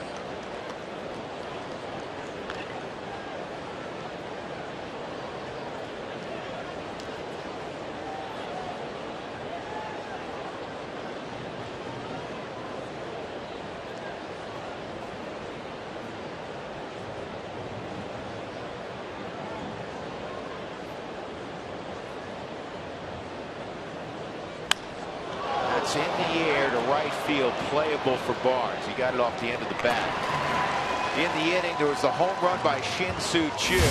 Couple more hits, 2 men stranded. 4-0. Middle of 4. Texas in front.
Well, it's been all Texas so far. 4 runs on 8 hits. A long ball from Shin-Soo Choo last inning. He also has an RBI double. Delino DeShields is 3 for 3.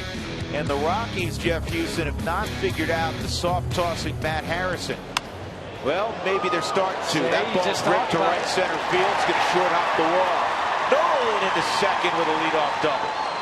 See, you just talk about it, saying you haven't figured him out. Well, the second time around, that's when you start to see some adjustments swing-wise. And what did I say back in the first inning? What you have to do against Matt Harrison is look the other way. Nolan did for his 24th double of the season. This ball was hit hard and hit off the wall quickly. Easy trot into second for Nolan. Well, the Rockies gave away a 7-run lead last night, fortunately prevailed. And by the way, that's the first time. You see that? No, first time in franchise history the Rockies had blown a 7-run lead and won. Unfortunately, the other times didn't end pretty.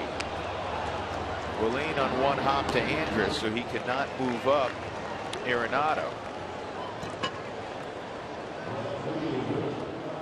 Here's the did you know last night the Rockies became the first team in 7 years also with a walk-off win after earlier leading by at least 7 runs. The Rangers, interestingly, were the last to do that back in 08. They blew a 7-run lead against the Mariners, won 11-10. Yeah, but they had to score 2 runs in the 9th to do it. Rockies only had to do 1. Drew Stubbs comes up. He bounced to third his first time. And that is smoked past Andrus. Arenado had to go back to the bag initially, so he'll get just 90 feet further. So it's first and third. That'll be a base hit. Drew hit that about 110 miles an hour off the bat. That thing was smoked up the middle. Yeah, I'd like to see the exit velocity, speed, and Andrus never got down.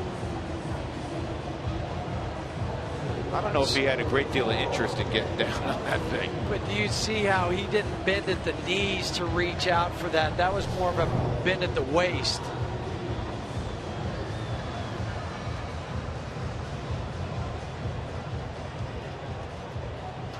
So Nick Hundley will come up. Nick had a base hit to right. 2 on and 1 out.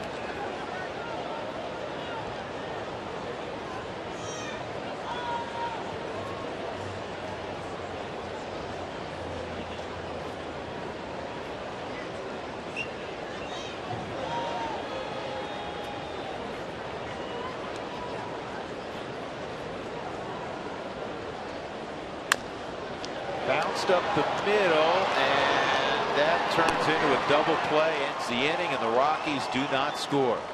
Elvis Andrus took it himself, so the Rockies waste an opportunity. We'll go to the 5th, 4-0 Rangers.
Power you want, good looks too. Ford, go further.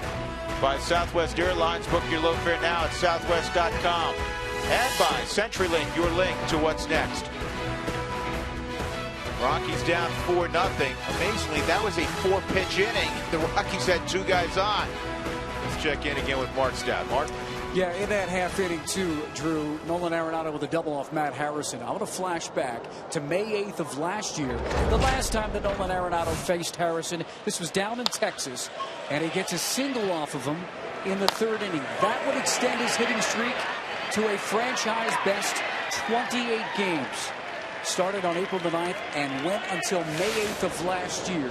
As we look at his numbers during that streak, the franchise best hit .360 with 40 hits, 4 homers, 10 doubles, and 19 RBIs.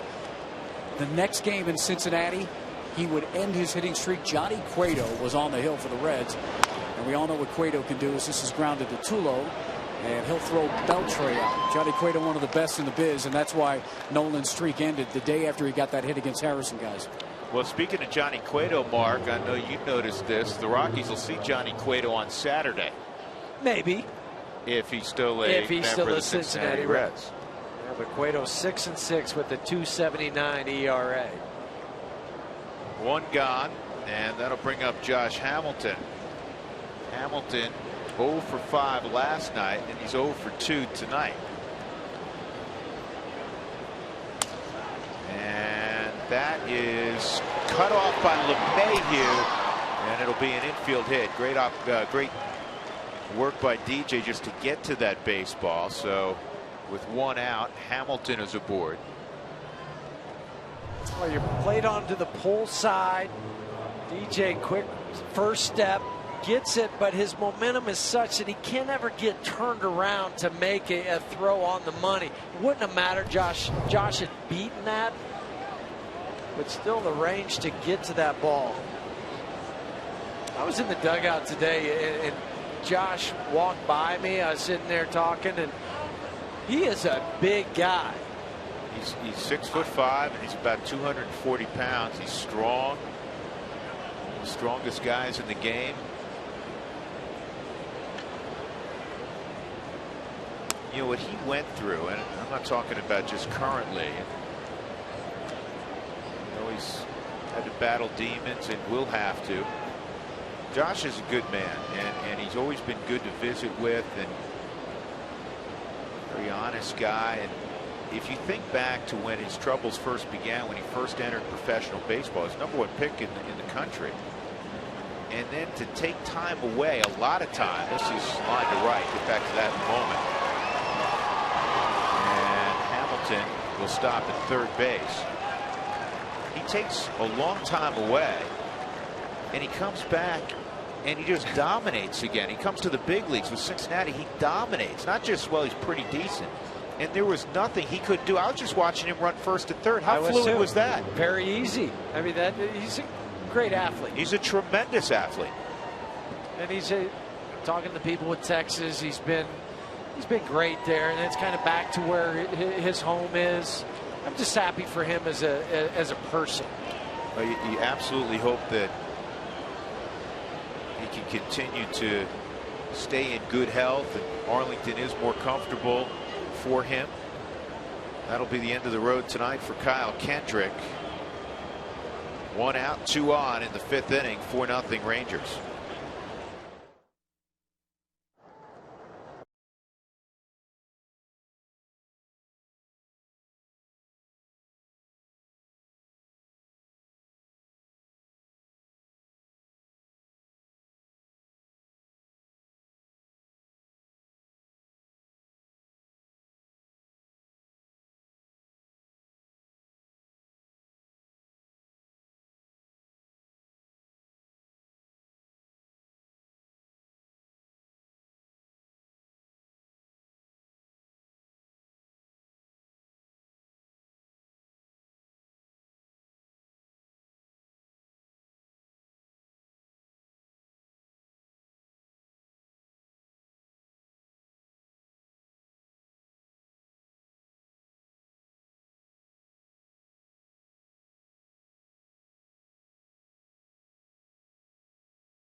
Root Sports. Be sure to tell us where you're watching from on Twitter at @RootSports_RM. Use the hashtag #WhereWeRoot. Well, your daughter went to school in Gunnison, Colorado. I'm not familiar with Gunnison, Utah. Dougie, where's Gunnison, Utah? You're going to let us know quickly. Johan Flande's in. He takes over for Kyle Kendrick, who goes just 4 1/3. Kyle gives up at least 4 on 10 hits, and Flande will inherit a 1st and 3rd situation with 1 out. Hamilton's at 3rd. Elvis Andrus, who just lined a single to right, is at 1st base, and Shin-Soo Choo's coming up. A double and a home run for Choo.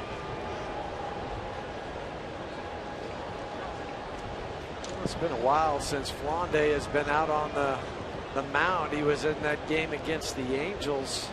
Pitched great against the Angels. 5 2/3, 2 hits, no runs allowed.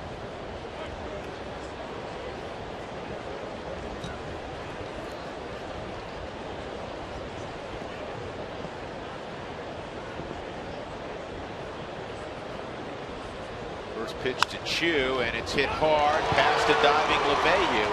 Choo's having a night, and Andrus goes 1st to 3rd, and it's 5-0 Texas. Choo is 3 for 3, single, double, home run. 3 RBIs.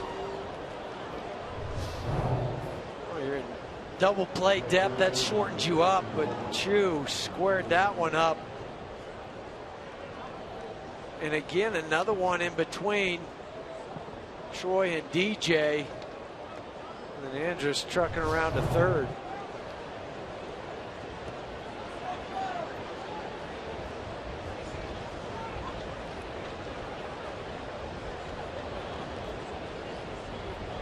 Robinson, Chirinos, a walk and a ground ball to short. Monday's pitch outside.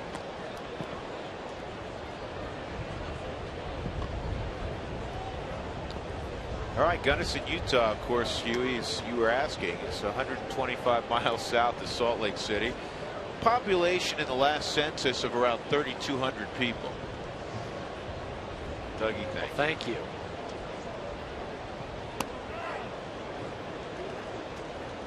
A little smaller than Gunnison, Colorado.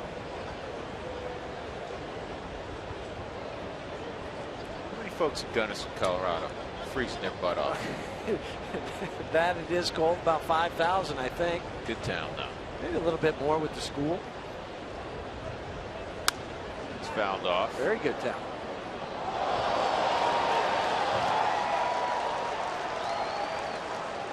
If you're ever in Gunnison, you have to eat at the W Cafe for breakfast. That's your place, huh? Garlic Mike's for dinner. I've eaten at Garlic Mike's. Just throwing it out there. I know. Trying to get a free meal next time you go through, I understand. There you go. Chirinos fouls that one off.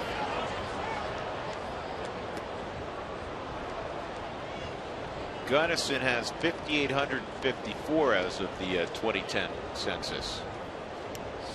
Pretty close with my 5,000 guess.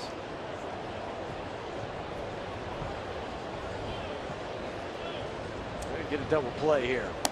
Outside. Yeah, you don't miss much.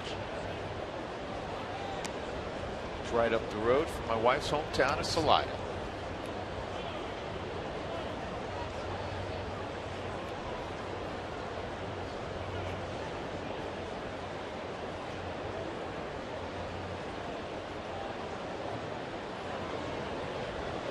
And a strikeout at Chirinos from Flande, 2 outs.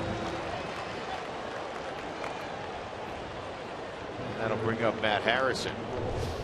Almost as good as a double play. You have that pitcher Harrison, who's 0 for 17 in his career, coming up. Sinking fastball away from Chirinos. Excellent location.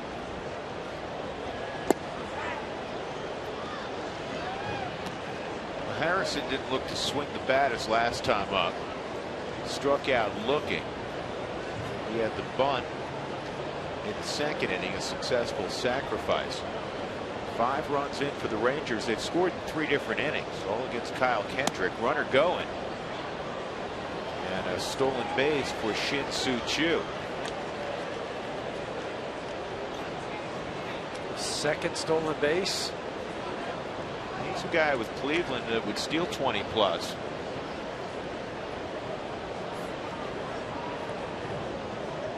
Rosario counseling Flande. Now you're going to have Tony Beasley talk to the hitter Harrison.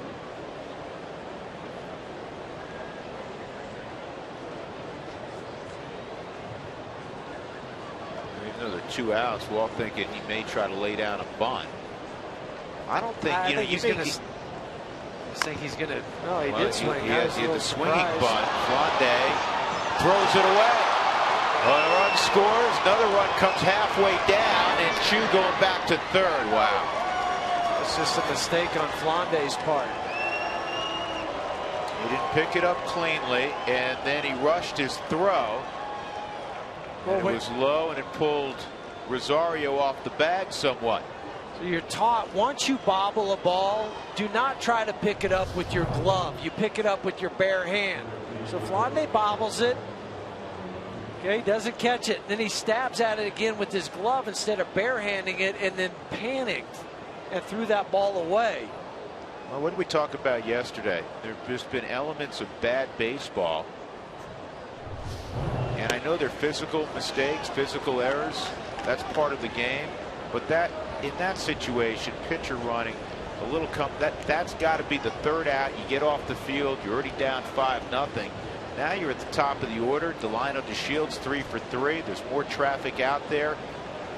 6 runs on the board. Just can't happen. No, and that'll go down as a physical error, but to me that should be half mental too, because you know what's happening prior to that ball being hit. Or you should know. It's the pitcher. He's not going to be running hard down the line. Strike 3 on DeShields. In the inning, 2 runs on 3 hits. There was also an error. 6-0 Texas, middle of 5.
Tuesday night to see this game against Texas. Well, some good news. Justin Morneau, who hasn't played since May 13th, earlier today during BP, taking some grounders.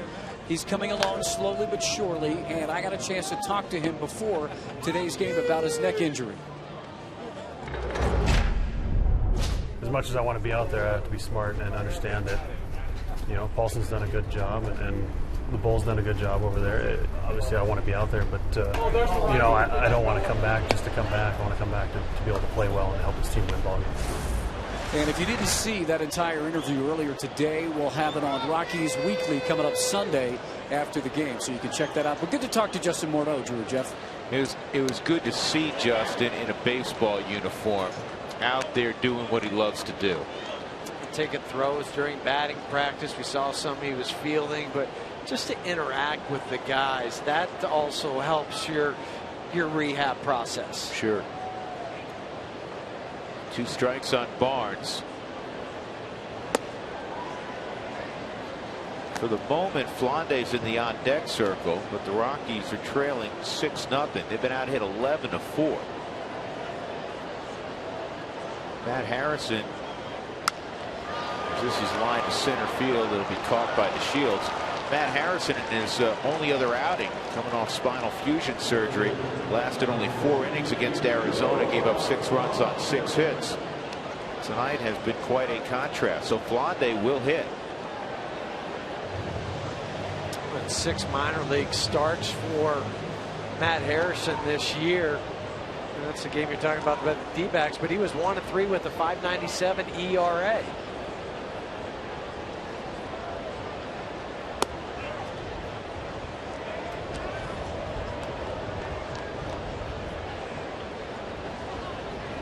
Being in Coors Field where you can score runs in bunches. There's a bunt attempt by Flande. He's flying up the line out by a step. Guess Walt feels like Better to get some length and not blow up your bullpen.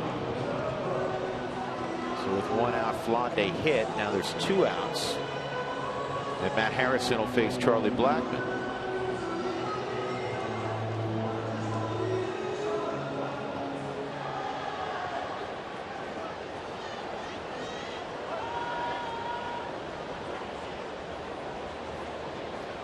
Charlie, an infield single, and then robbed of probably a double on a diving stop on the chalk by Prince Fielder.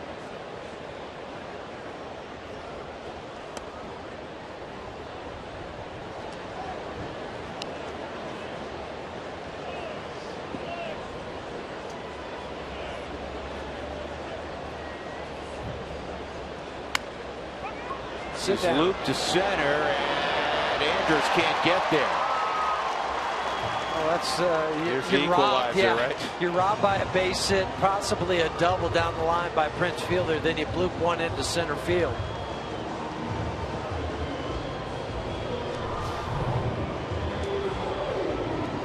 How did he catch this? Oh, towards the label.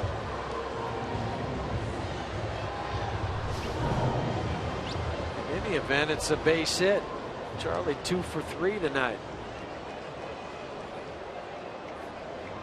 Matt Harrison has 2 career starts against the Rockies, but both of them were down in Texas. It was 2-0. Didn't allow any runs in those games. 8 hits and 10 1/3 innings pitched. DJ, an 11-game hitting streak, is twice hit it on the ground to Adrian Beltre. Now look for DJ to go back to hitting the ball to right field.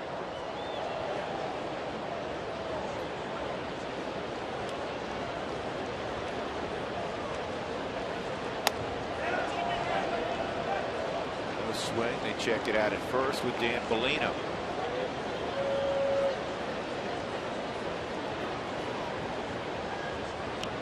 One of the main reasons the Rockies are just 2-10 against the American League this year is they can't score against the AL. I guess last night aside, when they had 8 runs, they're averaging less than 3 runs a game against the American League this season. A little over 4.5 runs against the National League. Well, I mean, therein lies the record. 2 games out in Anaheim and Oakland. Didn't score many runs on those trips.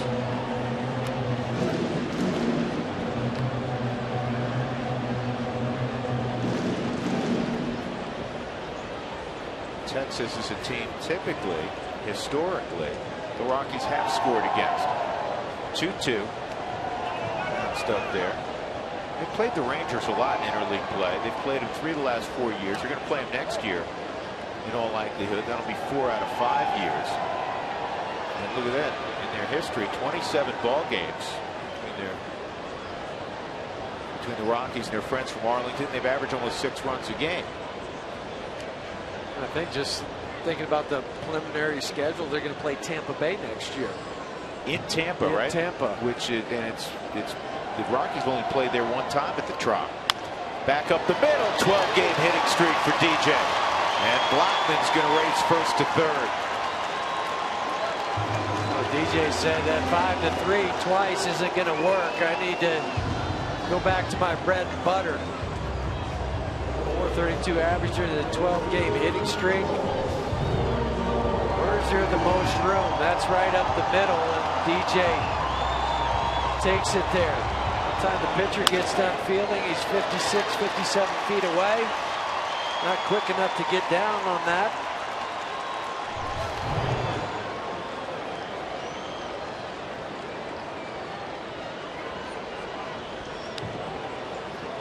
So here comes Troy. A foul out and a strikeout. Only strikeout Matt Harrison has. And this is where this game can really be frustrating. Troy wanted to throw his bat a mile after striking out on a high fastball against Harrison. So he had to wait about 40 minutes to come up again and sit stew.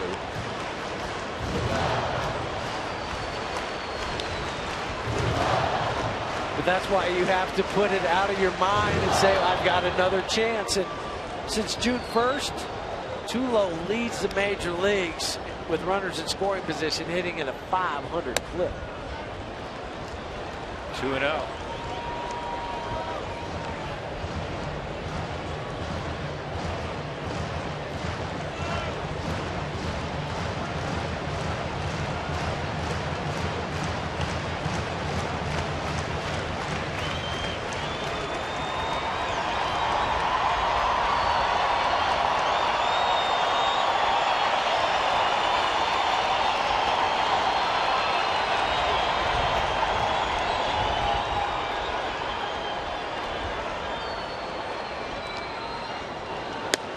That's outside. Nolan's on deck. There's a 2-0 fastball. All right, give him the green light. If he finds a pitch that he wants to swing at, let him go. Going for the fastball away. Troy looked like by body language he was taking the whole way. It's 3-1. But even if you were going to swing, that's not a pitch that you want to swing at.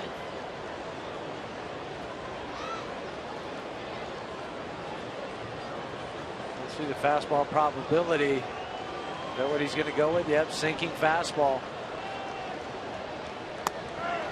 Off. Ooh, that looked like it was off the plate. Troy looking at Tom Hallion. Where's that? I guess it got a bit of the black. The same place that the 3-0 pitch was, just up more.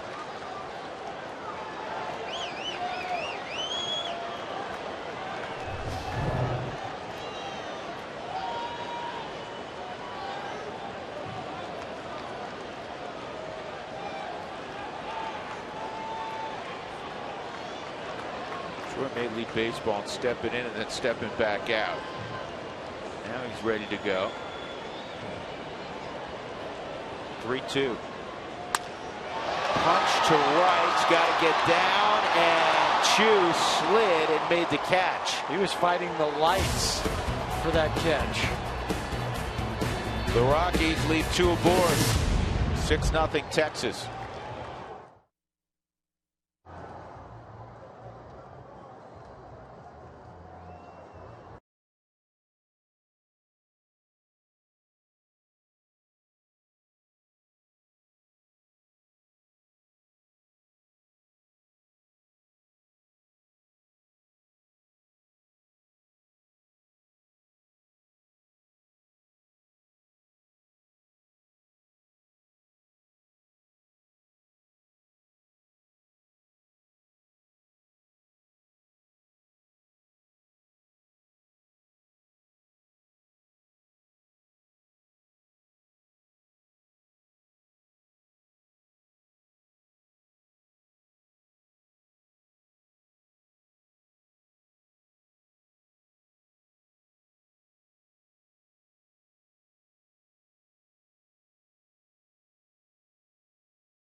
Having fun at the ballpark. They're dressed in purple.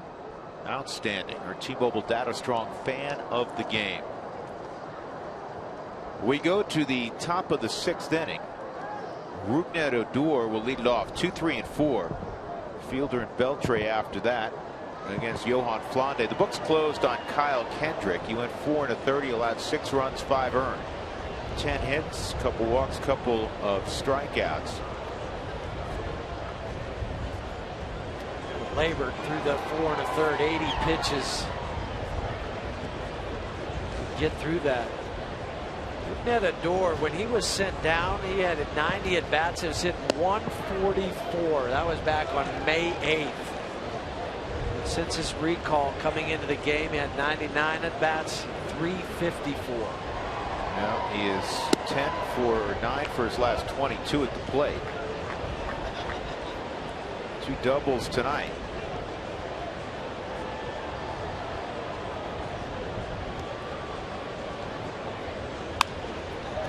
This ball's hit toward left center field. Blackman slides, and he makes a nice catch.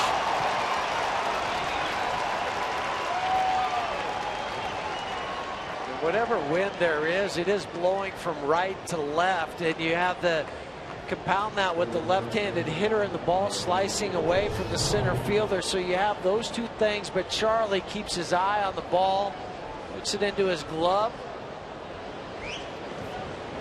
and then slides and makes sure that as he's sliding, he keeps the ball and the glove above the grass so it doesn't have a chance to pop out. Prince fielder at the plate. Prince is 0 for 2 and a walk.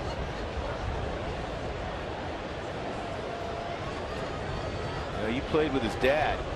Played against him. Against him. Okay, that's right. Yeah, against him.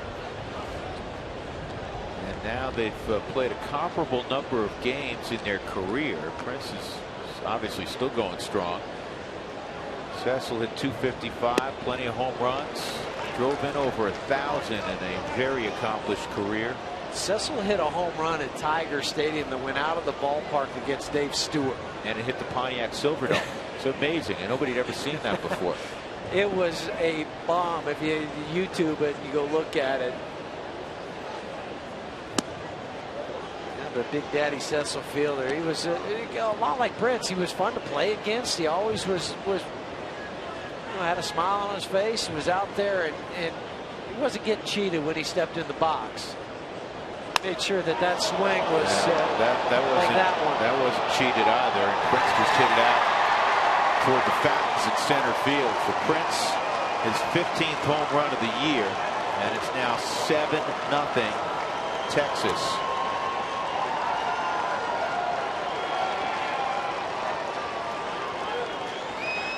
His dad was a right-handed hitter. He's a left-handed hitter, but they're both violent swings. And controlled violence. Everything's quiet, right? Till there. And then he falls back. It's not how you would say, hey, go up there and swing and then come off that foot and fall backwards. But for Prince, it works. And there it is out in the fountain in center field. Adrian Beltre bounces one toward the middle of the diamond. Troy spins, throws, and Rosario stayed on the bag. Nice job by Wallane. Great play by Troy up the middle. Well, and even Adrian Beltre, as he was walking by or jogging past Rosario, kind of hit him on the backside, saying that was a good stretch. But Troy ranging to his left, a jump spin throw. Foot on the bag. The hardest part, and I've said it before and I'll say it again, is when you come out of that spin to try to pick up that first baseman, because your head's spinning so fast that you're just kind of going on instinct where the bag is. That's a great job on both ends of that. Josh Hamilton at the plate. He singled his last time up, kind of a bouncer that DJ got to up the middle, but no way he was going to throw out Hamilton. Beltre's got to be shaking his head. Adrian's 0 for 4. He's actually hit the ball extremely well tonight. The rollover ground ball off the bat of Hamilton. In the inning, Prince fielder hits one over the center field wall, and it's 7-0 Texas.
50% off your online order at Papa John's. The promo code's ROCKSWIN at papajohns.com.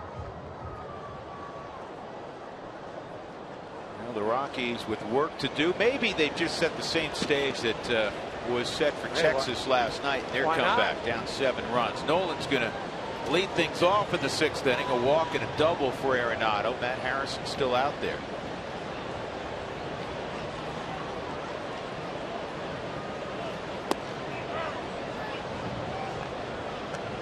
First pitch in there for Harrison, a strike. Nolan's slugging percentage at .584, which is 4th best in the National League. Bryce Harper's number 1 at just under 700. What a year Bryce Harper's out. Imagine if they gave the MVP award right now on July the 21st. Harper would capture it. They might be pretty close to a unanimous. Yeah. Well, this is some guys who had big years, but Harper's been ridiculous. He was 0 for 3 tonight as the Mets and Jacob deGrom beat the Nationals in D.C. 7-2. DeGrom might have been as impressive as anybody in the All-Star game. 10 pitches, 3 punch-outs. At 97, 98 miles an hour. Kind of reminded you of a young Doc Gooden, huh? Yes. That's line to left. And Nolan has reached again. I'm laughing because the way that Adrian Beltre jumped up for that ball. And he kind of just throws his right hand out like he's going to try to knock it down with his right hand. Like a volleyball player. That was funny. That was his best Roger Federer. He has fun playing. Who is the guy that sawed him off 3 times in a game and he sent him a bill for the bats earlier this year? Dougie, who was that again? That was classic. And it was a pretty expensive bill. It was $75. No, he sent him a bill for like $400. So they were $1.25 each or something along those lines. I know that'd be $375, but you get my point. A little tax. Yeah. Shipping charges. Willeen fouls it off. That's right. It was the Angels' Garrett Richards. So the next day he gets a bill in his locker signed from Adrian Beltre. Here, you need to pay this before we leave town. He still has fun playing the game, and he still plays it very well. 1-1 on Rosario. Sitting on the ground is short twice.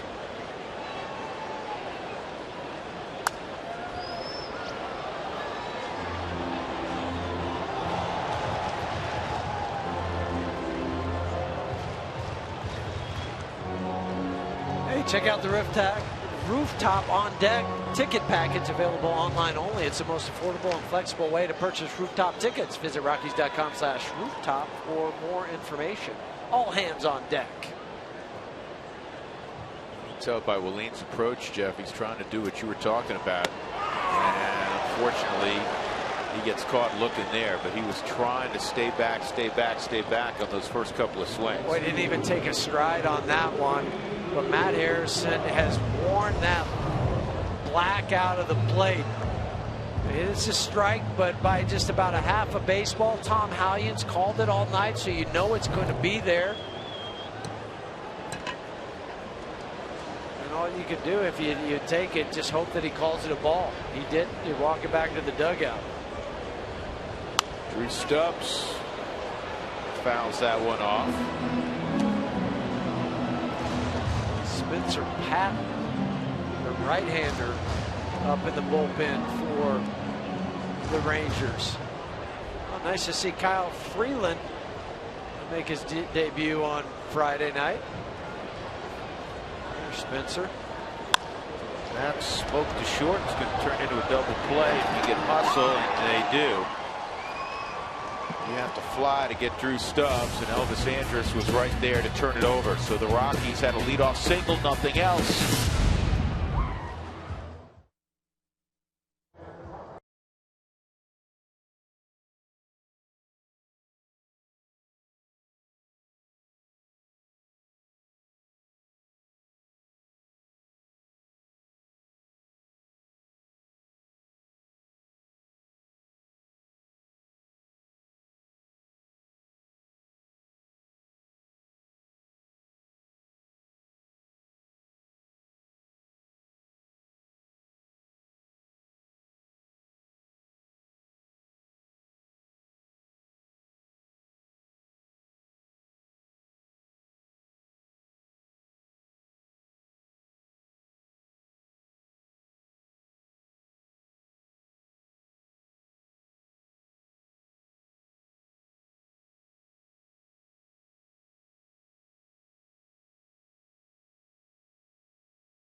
This is our Cooney Lexus look back. Colorado's #1 volume Lexus dealer, and all the highlights belong to the Rangers this evening. They're up 7-0. They've out-hit the Rockies 12-7. We go to the top of the 7th inning, and Johan Flande will continue on. Elvis Andrus will come up. Elvis is 2 for 3. The only time the Rockies got him out, that was on a line shot right at Troy Tulowitzki. Kyle Kendrick started for the Rockies. Gave up 6 runs, 5 earned at 4 1/3. 10 hits allowed, a couple of walks as well. He did strike out 2. The Rockies have been confounded by Matt Harrison in just his 2nd start after being out for more than a year with spinal fusion surgery. And really, in the last 3 years, he hasn't made many starts, just 7 starts for Harrison. 1 out.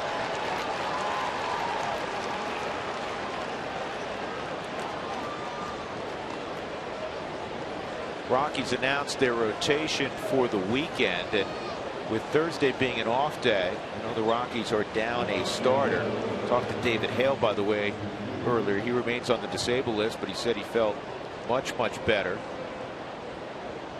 Chad Bettis, the MRI came back very favorably on that right elbow, but he's on the disabled list. Obviously, they're going to tread with great caution there. I think the key with that was no structural damage on the elbow. Or impending structural damage. Yes.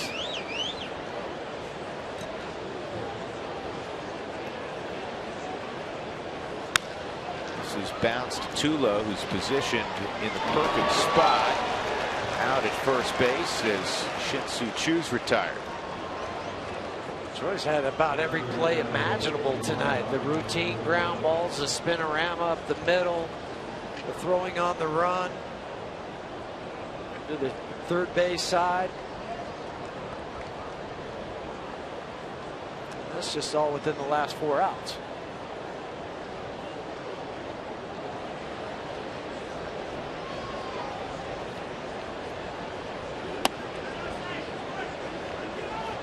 Pitch misses to Chirinos, 1-0.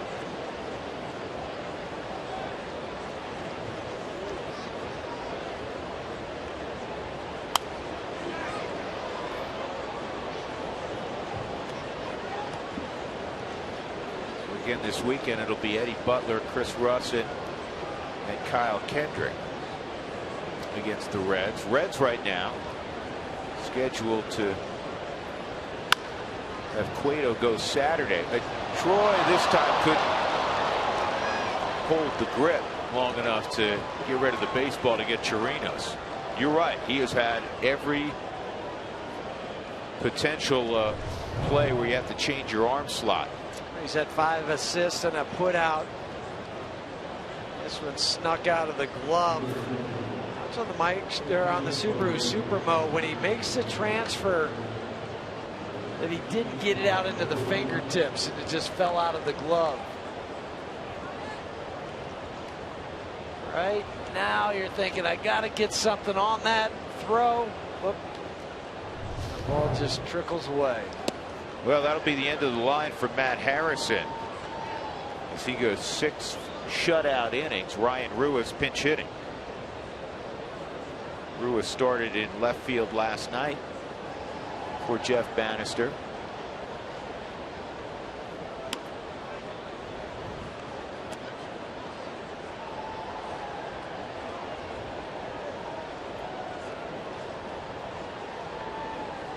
De La Rosa and another left-hander, Martin Perez. And Nolan will flip to second to end the inning. Stretch time at Coors Field. Rockies with plenty of work to do. They're down 7-0.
Goodman.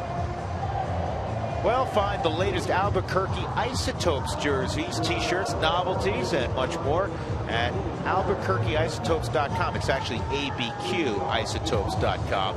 Albuquerque Isotopes, proud AAA affiliate of the Colorado Rockies. What a marvelous ballpark. It's really a very nice marriage right now between the Rockies and the city of Albuquerque. Ton of purple at the ballpark in Albuquerque. And they're delayed right now in Reno. But how about last night, though? Roger Bernardina inside the park, home run for the Isotopes. Roger's got 9 home runs. Guy with plenty of big league time. Yeah, 8 over the wall, 1 inside the wall. Roger can still run. He's one of those guys, Jeff. I saw Roger, spoke with him a little bit in Albuquerque a couple weeks ago. He takes great care of himself. He'll play as long as he has without doing that. Here's Nick Hundley.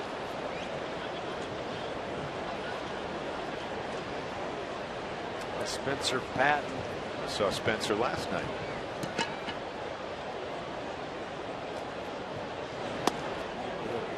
One in the 3rd inning last night. A walk, a strikeout, 24 pitches thrown.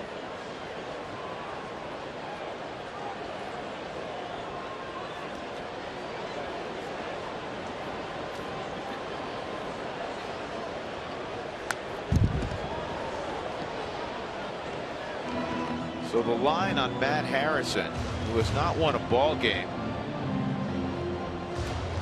in a couple of years.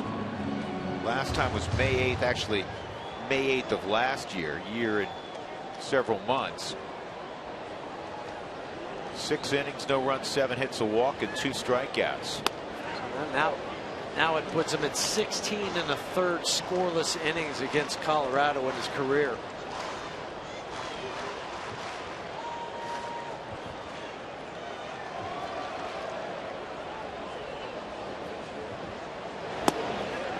Inside 3-2.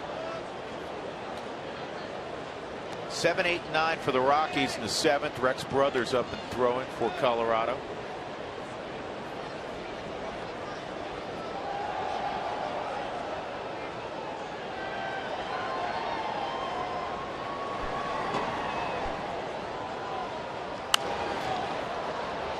Out of play. Hicks 1 for 2 tonight.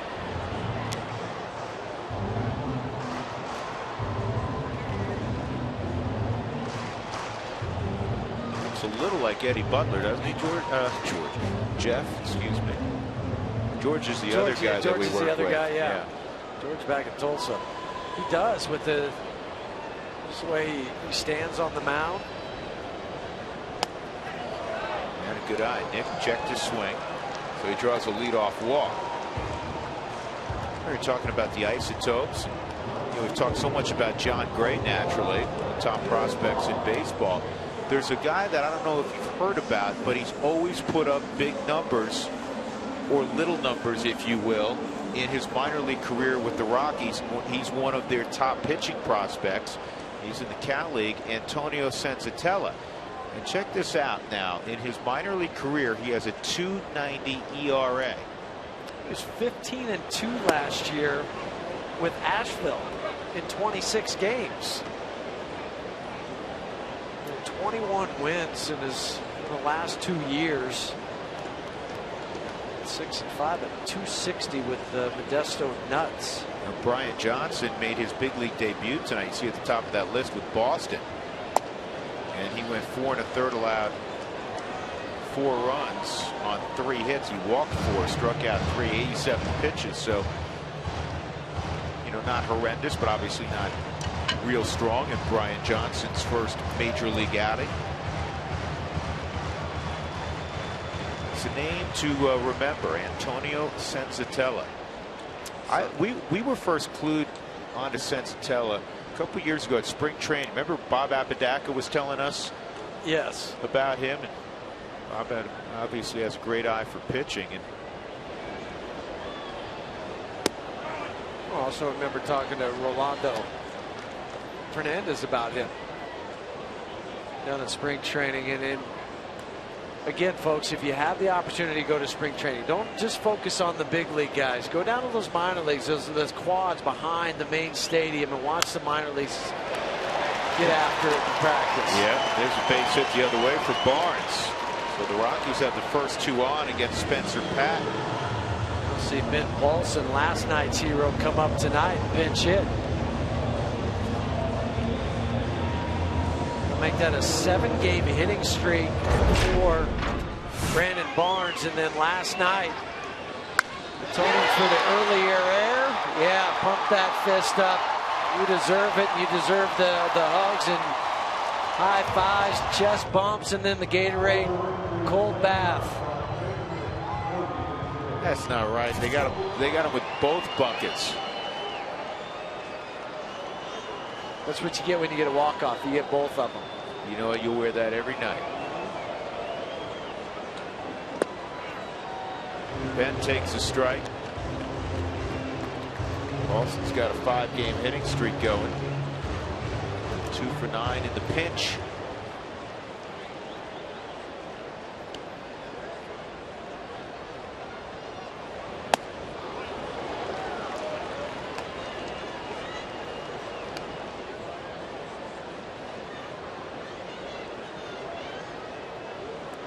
Game of adjustments day to day.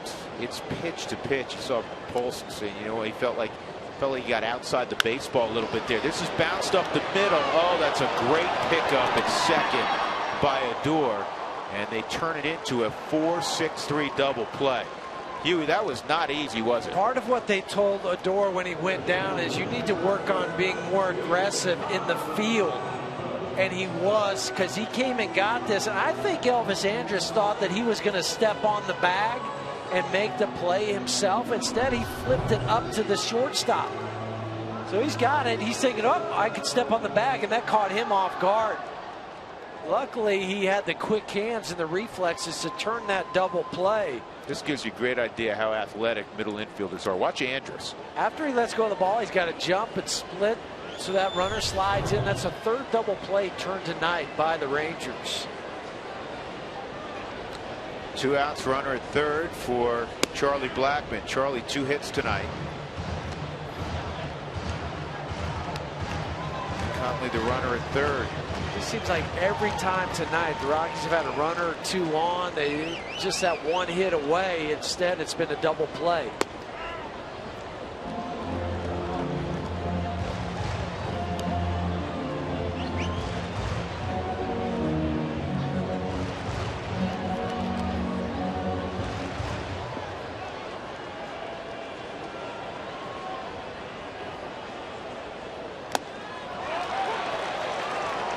Strikeout of Blackmon to end the inning. The Rockies again had traffic, but they did not score. 7-0 Rangers.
about Jeff Bannister, the new manager for the Texas Rangers, and how he'd been through a lot, serious surgeries in his high school and college careers, and was drafted by the Pittsburgh Pirates, made it to the big league this week 24 years ago in 1991.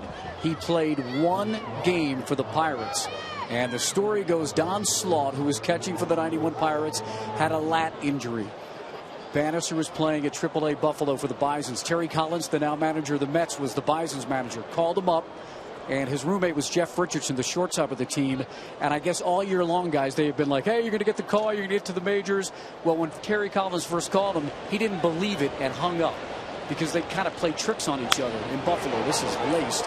And I'll get back to the story, Drew. Yeah, Rex Brothers in the ballgame. Delino DeShields is going to have himself a triple. That's his 4th hit of the ballgame. 2 singles, a double, and a triple for Delino DeShields. So Bannister didn't believe it. Finally, Terry Collins got him to believe it. He got on the plane. He got to Pittsburgh. He got in the game that day because the Pirates were up 12-3. And in the 8th inning, he pinch hit. They hit his bat in his helmet. Jeff, he had to use Cecil Espy's bat. So he hits a grounder to deep short, beats it out.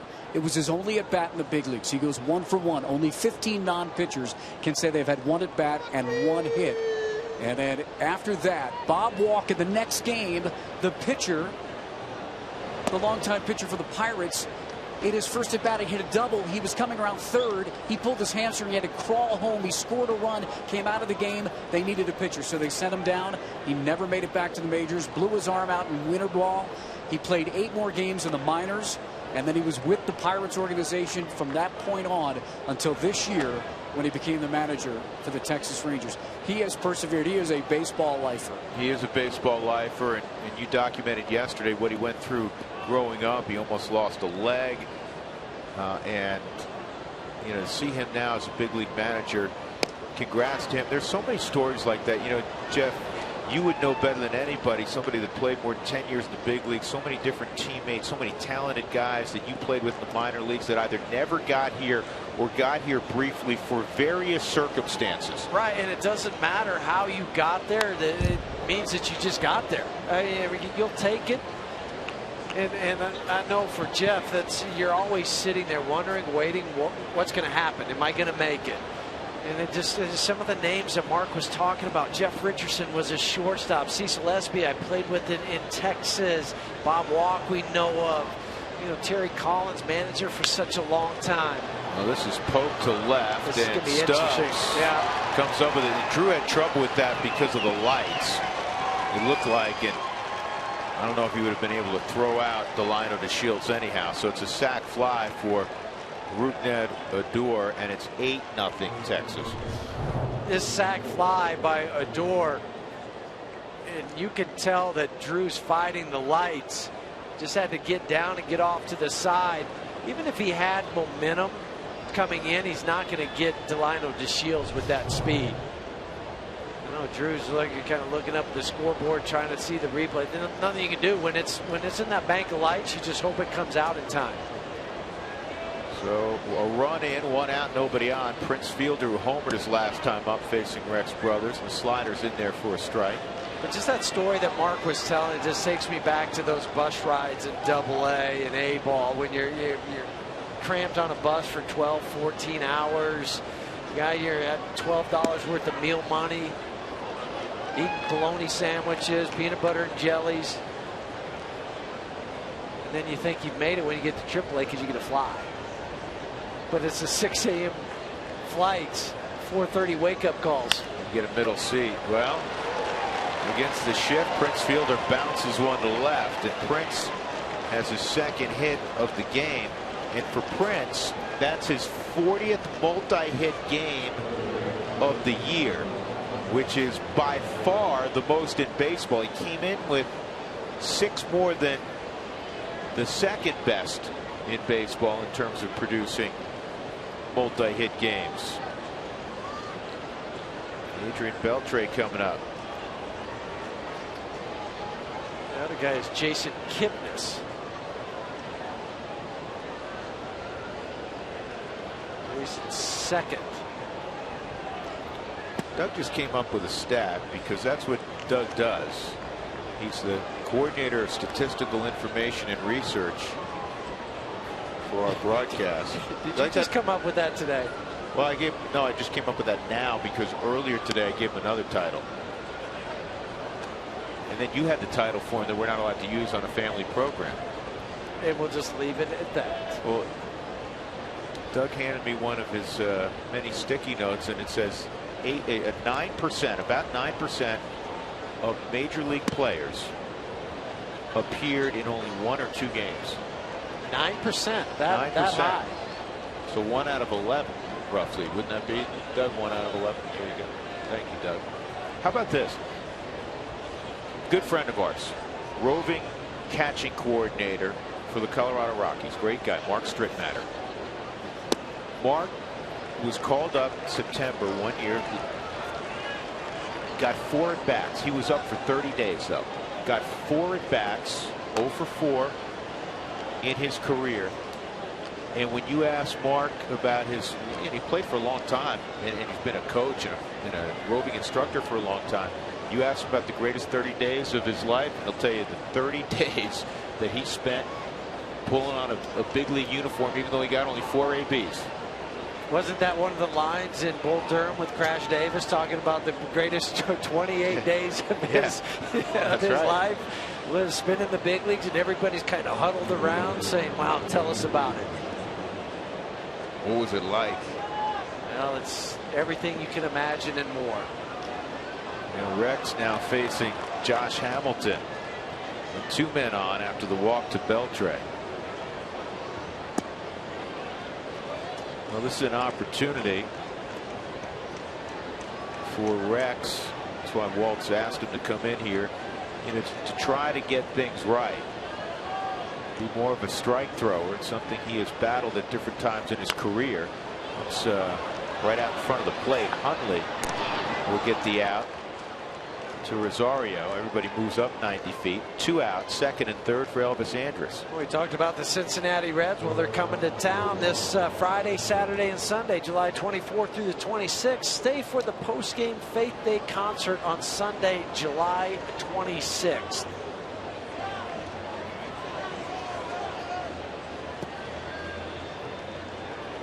Andrus is 2 for 4.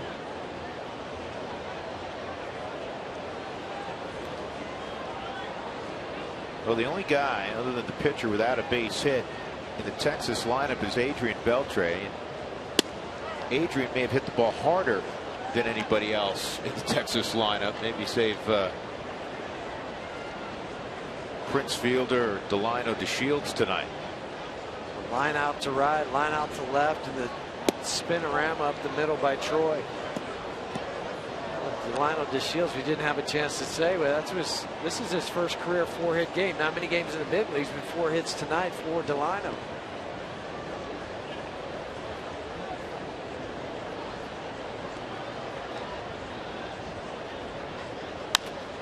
Hard on the ground at Willeen, and he'll make the play. Runs to the bag to end the frame. Leadoff double by Delino DeShields. He scores on an Odor sac fly. It's 8-0 Texas.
Book your low fare now at southwest.com.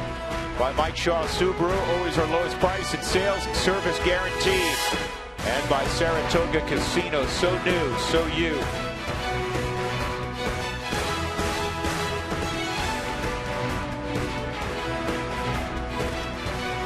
8-0 Texas. They've out hit the Rockies 15-8. As we go to the bottom of the 8th inning, LeMahieu, Tulowitzki, and Arenado. Spencer Patton remains on the hill for Texas. And a hard slider for a strike. Actually, you know what? They have made a change. That's Keone Kela now pitching. Kela has held right-handed hitters to a .247 average. His 44th appearance. He's been busy. Those 44 appearances, that's third most in the American League. Some other changes. You have DeShields move over to left field.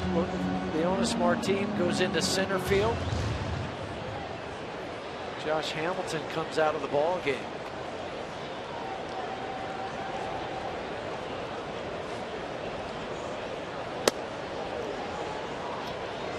.98-mile-an-hour fastball from the youngster.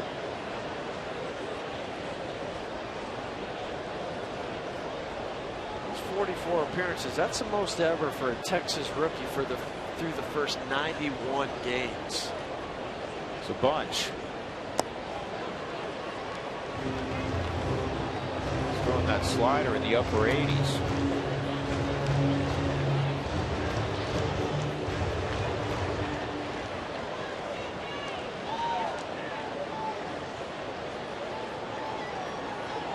Round pick 2012.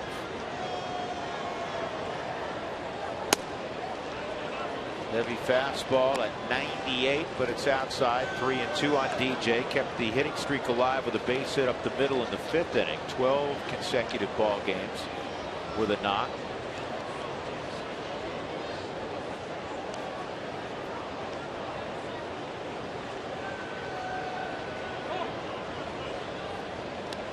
Kela just turned 22 in April. 29th pick by the Mariners out of high school. Decided not to sign. Went to Everett Community College, just north of Seattle. This is to deep short. And a jump throw not handled by Prince. And DJ reaches.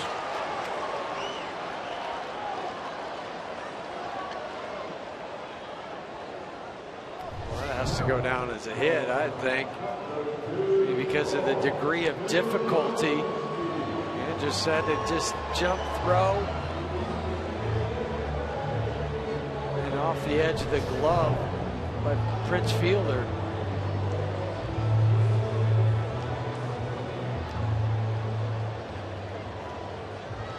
Now Tulo's 0 for 3 tonight, and his on base streak of reaching 41 straight is at stake right here.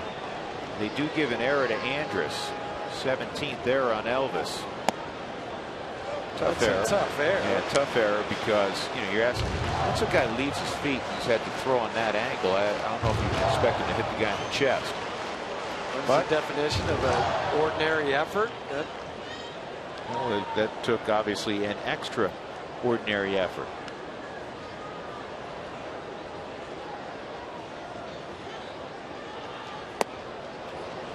1 ball, 1 strike.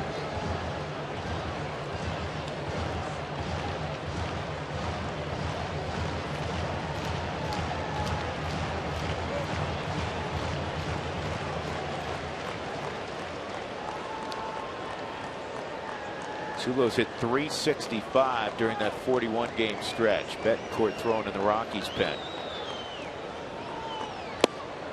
And swung on and missed.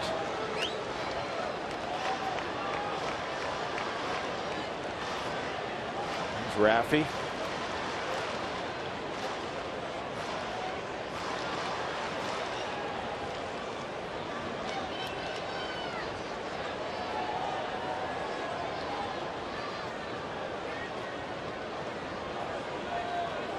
See if the youngster challenges him with the fastball or goes with the slider. Elevate a fastball. It's on the ground to short. There's one, there's two. That's 4 double plays turned tonight by the Rangers. Unless the Rockies do something special here, Troy's 41-game stretch may end. Who Wants Tacos fans, follow @RootSports_RM on Twitter to receive alerts for the Rockies taco special when the Rockies do score 7 in a ball game.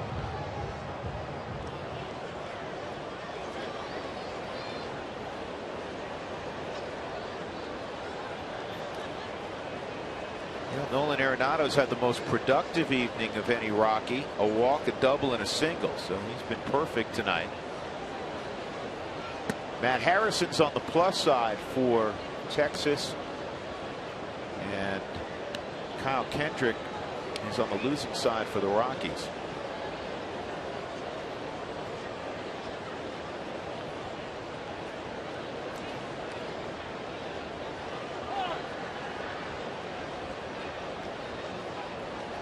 You'll see that a lot of times. Hitter, you get that third shake, I'm stepping out. Yeah, I don't want to stand in there that long because I end up second guessing myself.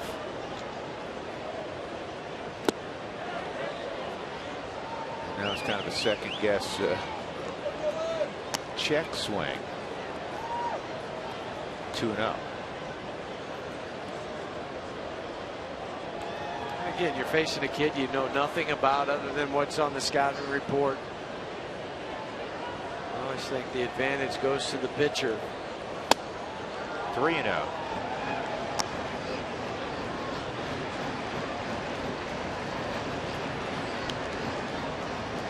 The Rockies have been shut out only 3 times this year.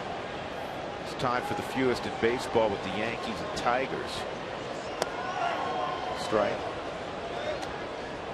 The Rockies just were playing the Padres. The Padres have been shut out the most of any team in baseball, 13 times. I think that was supposed to happen with all the moves and trades they made in the offseason. That's what they're trying to bolster, wasn't it? Their offense? Yeah. Well, you know what? They did call that check swing a strike. So it's now 3-2.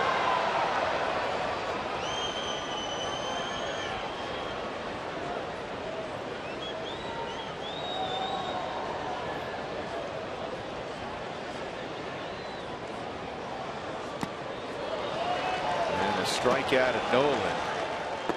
So Keela works a 1-2-3 inning. 8-0 Rangers.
Fielder enjoying good health again. Hit a home run left on left against Johan Flande in the 6th. His 15th home run of the year. Our Jimmy John's delivery of the game. 8-0.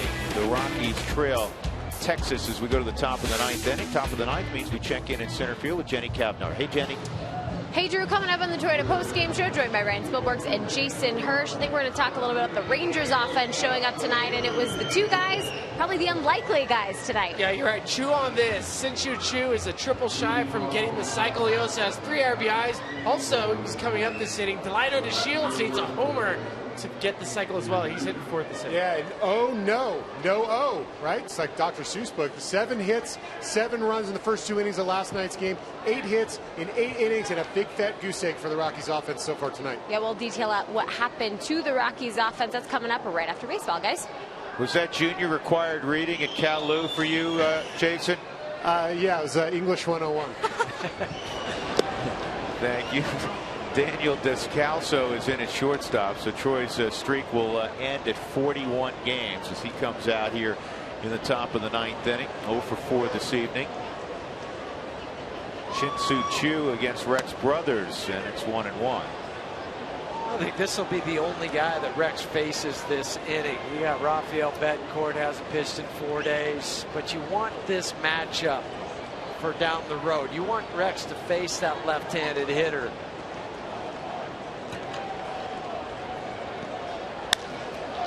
This ball's lifted to deep center field by Choo, and it is off the wall. Shoots back toward the infield. Choo is heading to third. And on the head first slide, he's got another Rangers triple. He joins Delino DeShields in that department tonight. And that also is the cycle now as I look down for Shin-Soo Choo. Double, home run, single, triple. How do you like that? Well, they were just talking about it on the preview for the postgame show. And lo and behold, he triples off the center field wall. Charlie got close to the wall, and by the time he could get it back in and fire it all the way to third base, didn't matter. Choo sliding in. And that's as legit as you will see. So Choo puts his name in the record books. Alex Rios was the last Ranger to hit for the cycle.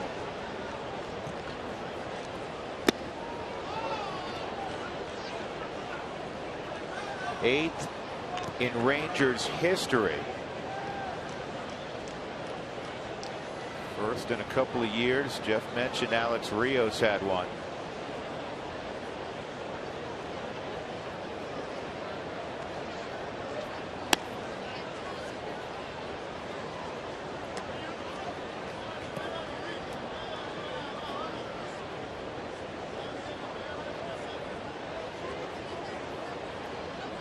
Shin-Soo Choo has been struggling offensively, at least from a batting average standpoint. Produces a triple tonight at Coors Field. It's 3-1 on Chirinos. Some big names on that list of guys who've produced a cycle in Rangers history. Adrian Beltre had one in 2012. I don't know what happened. There had to be a pile up in the outfield, but your old friend Benji Molina had one in 2010. I thought he had one. Come on now. This ball deep short. Descalso diving. Well, couldn't stop it completely, and it's a hit, and it would have been anyhow. So it's now 9-0 on that hit by Chirinos.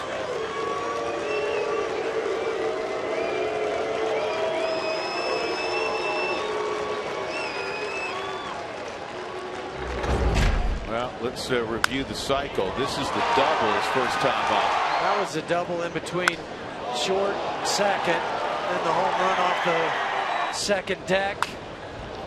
Another seeing eye base hit to right, and then the triple to dead center field. And all of them were legit. There was no question about any of those. Leonis Martin at the plate, his first at bat. Still nobody out. Ian Kinsler had produced a cycle in 2009. Gary Matthews Jr. in 2008. Mark Teixeira back in 04. Just popped up Arenado territory. Oda B. McDowell, the former ASU star back in 1985, had the first Rangers cycle. Walt's going to go and get Rex Brothers here with one out in the 9th inning. Odabe wore the number 0. Just like Adam Ottavino. It is the 6th cycle ever against the Rockies. John Mabry, Craig Biggio, Fred Lewis, I remember that one. Pablo Sandoval, remember that. Scott Hairston as well. And now tonight, Shin-Soo Choo.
Choo. Rafael Betancourt is now on for the Rockies. It's time for our CenturyLink link to what's next. Tomorrow's pitching matchup, it's an afternoon affair. It's Perez against De La Rosa. Jorge going for his 7th win of the year. He's been pitching very good baseball. That game will not be televised. We're talking all about the cycle of Shin-Soo Choo. Delino DeShields is going to strut to the plate. He has a career-high 4 hits tonight, and he is a home run shy of a cycle. A Rule 5 selection. His first year in the big leagues, obviously. He has yet to hit a big league home run. But he has a night of 2 singles, a double, and a triple if you look at Rafi's numbers. Last time out on the hill for Rafi was back down in San Diego on the 17th. Pitched an inning in that ball game, gave up an earned run on 1 hit, couple of strikeouts.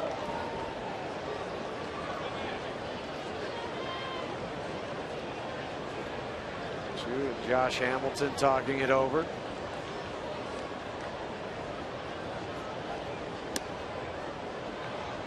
It's 2-0 on Delino DeShields.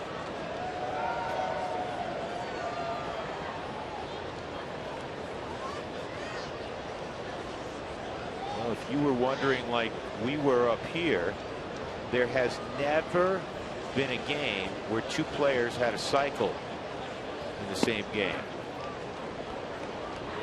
It's a whole lot of baseball games. Probably for Delino it'd be more of the inside the park for the home run.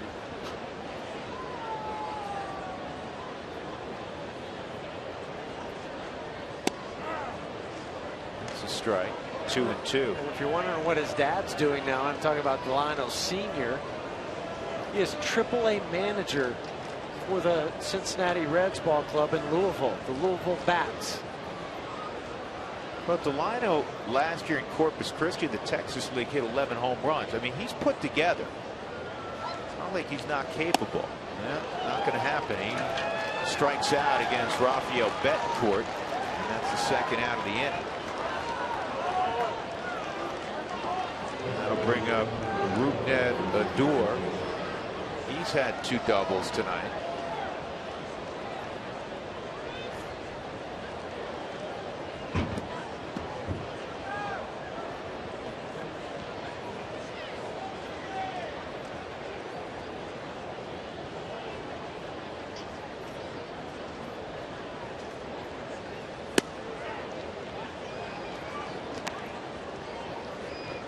All right, Huey, we ask this every time one of these happens.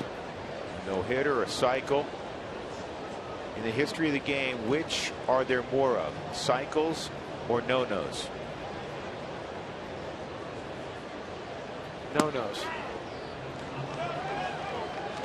You say there's more no-hitters. Yes. You know, it's very close. There's actually more cycles. There's now 307 cycles after the cycle by Chu.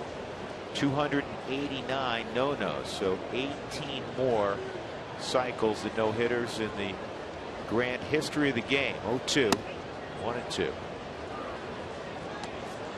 It's still just over 300. Tulowitzki had one a few years back. Cargo had one, and he did it in the grandest of fashions, hitting one in the third deck to win a ball game against Sean Marshall and the Cubs, left on left in the bottom of the ninth. A walk-off home run and cycle to boot.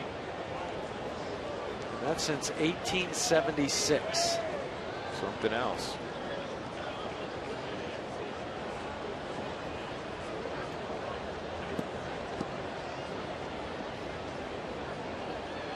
And Aaron Hill a few years ago had two within 1 week, right? Well, it was two within, I think, 10 or 11 days. This is playable, middle of the diamond. Descalso, and Daniel handles it. In the inning, a triple by Shin-Soo Choo to produce a cycle, brought home by Chirinos. 9-0 Rangers in the ninth.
We're having some fun.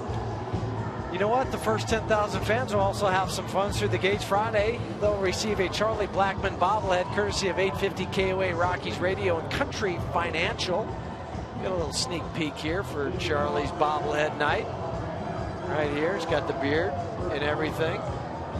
The beard a little darker than the hair, but it does closely resembles Charlie's beard. It did. You just knocked the bat out before we came on air too, so just every time one of those things breaks, it's my fault. It's your fault. So we just got to put a little super glue back in there, but we have it right here, the Charlie Blackmon bobblehead, so don't miss out this Friday. And there's the real Charlie Blackmon.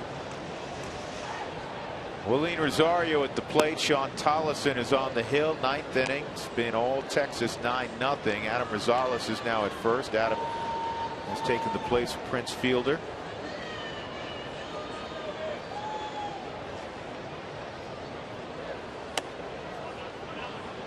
Willeen 0 for 3 tonight.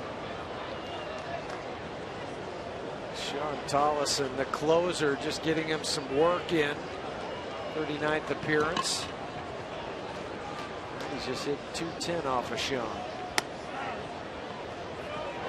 2 balls and a strike.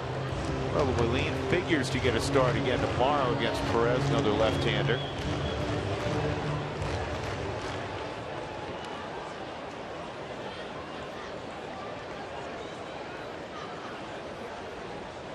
Billy, you'll get one. In fact, if you're really nice, Chuck Nasty may autograph it for you. That's worth double the price.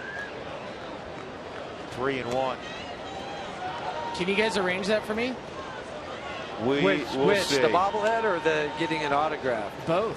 We're going to wait and judge your performance in the post-game show, and based on that, we'll determine whether or not you get the autograph one or just the other one. I just got really nervous. I understand. Oh, that was almost a double hopper. That almost came out of the third deck into the second deck and back then landed back field level, but it somehow stuck in the second deck, and that gentleman has a souvenir. Good.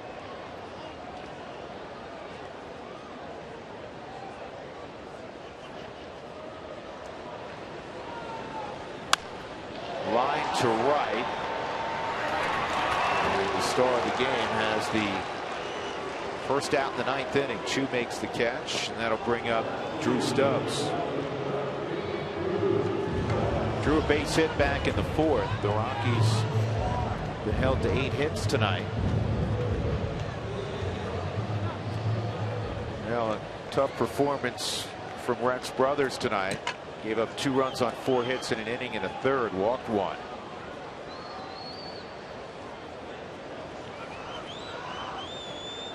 Flande, by the way, went 2 2/3, a run on 3 hits.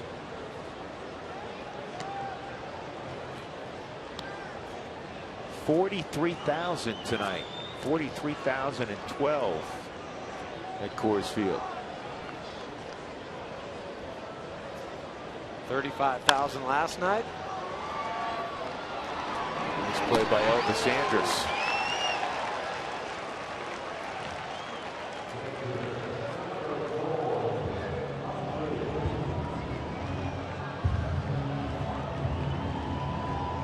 So Nick Hundley will come up with 2 outs in the 9th. Nick a single in the 2nd, robbed of a base hit by Andrus in the 4th, and he walked in the 7th inning. So he's been on base a couple times tonight. Got the average back over 300. I'm sure Mike McHenry will get the start tomorrow behind the plate. Day game after a night game. Standard operating procedure in the big leagues. You also give Nick 2 days off before Cincinnati comes to town on Friday.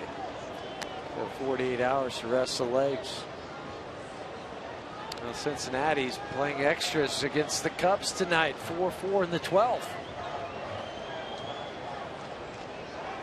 They just went to the top of the 13th.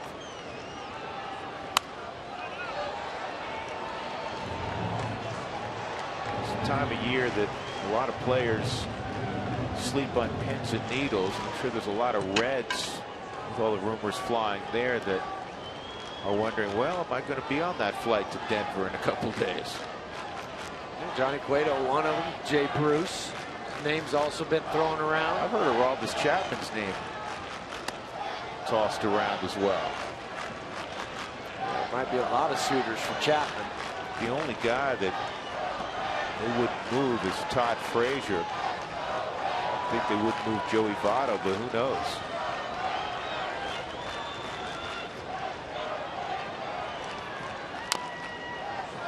Check swing ground ball that goes foul. I mean, you're talking about a guy in Walt Jocketty who's been around a long time.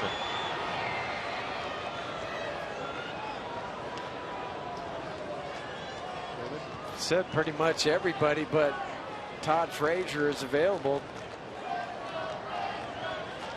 Yeah, July 31st is always the one where guys would hear their names bandied around and all the shows. On the ground is short. Billy Hamilton's also an untouchable. That's the ball game, and the Rangers dominated from start to finish tonight. Just the 4th shutout all year for the Rockies. They fall 9-0, and for Harrison, Matt wins his first ball game since May 8th of last year. He's now 1-1. Kyle Kendrick takes the loss. Kyle's 3-11. It's the 5th shutout of the year for the Texas Rangers. The Rangers win it with 17 hits. They produce 9 runs, and Shin Soo Choo goes in the record books as he produces a cycle tonight. He got the triple in the 9th inning. Again, the final score, Texas 9, the Rockies nothing. Toyota postgame show will follow. We invite you to join us for that.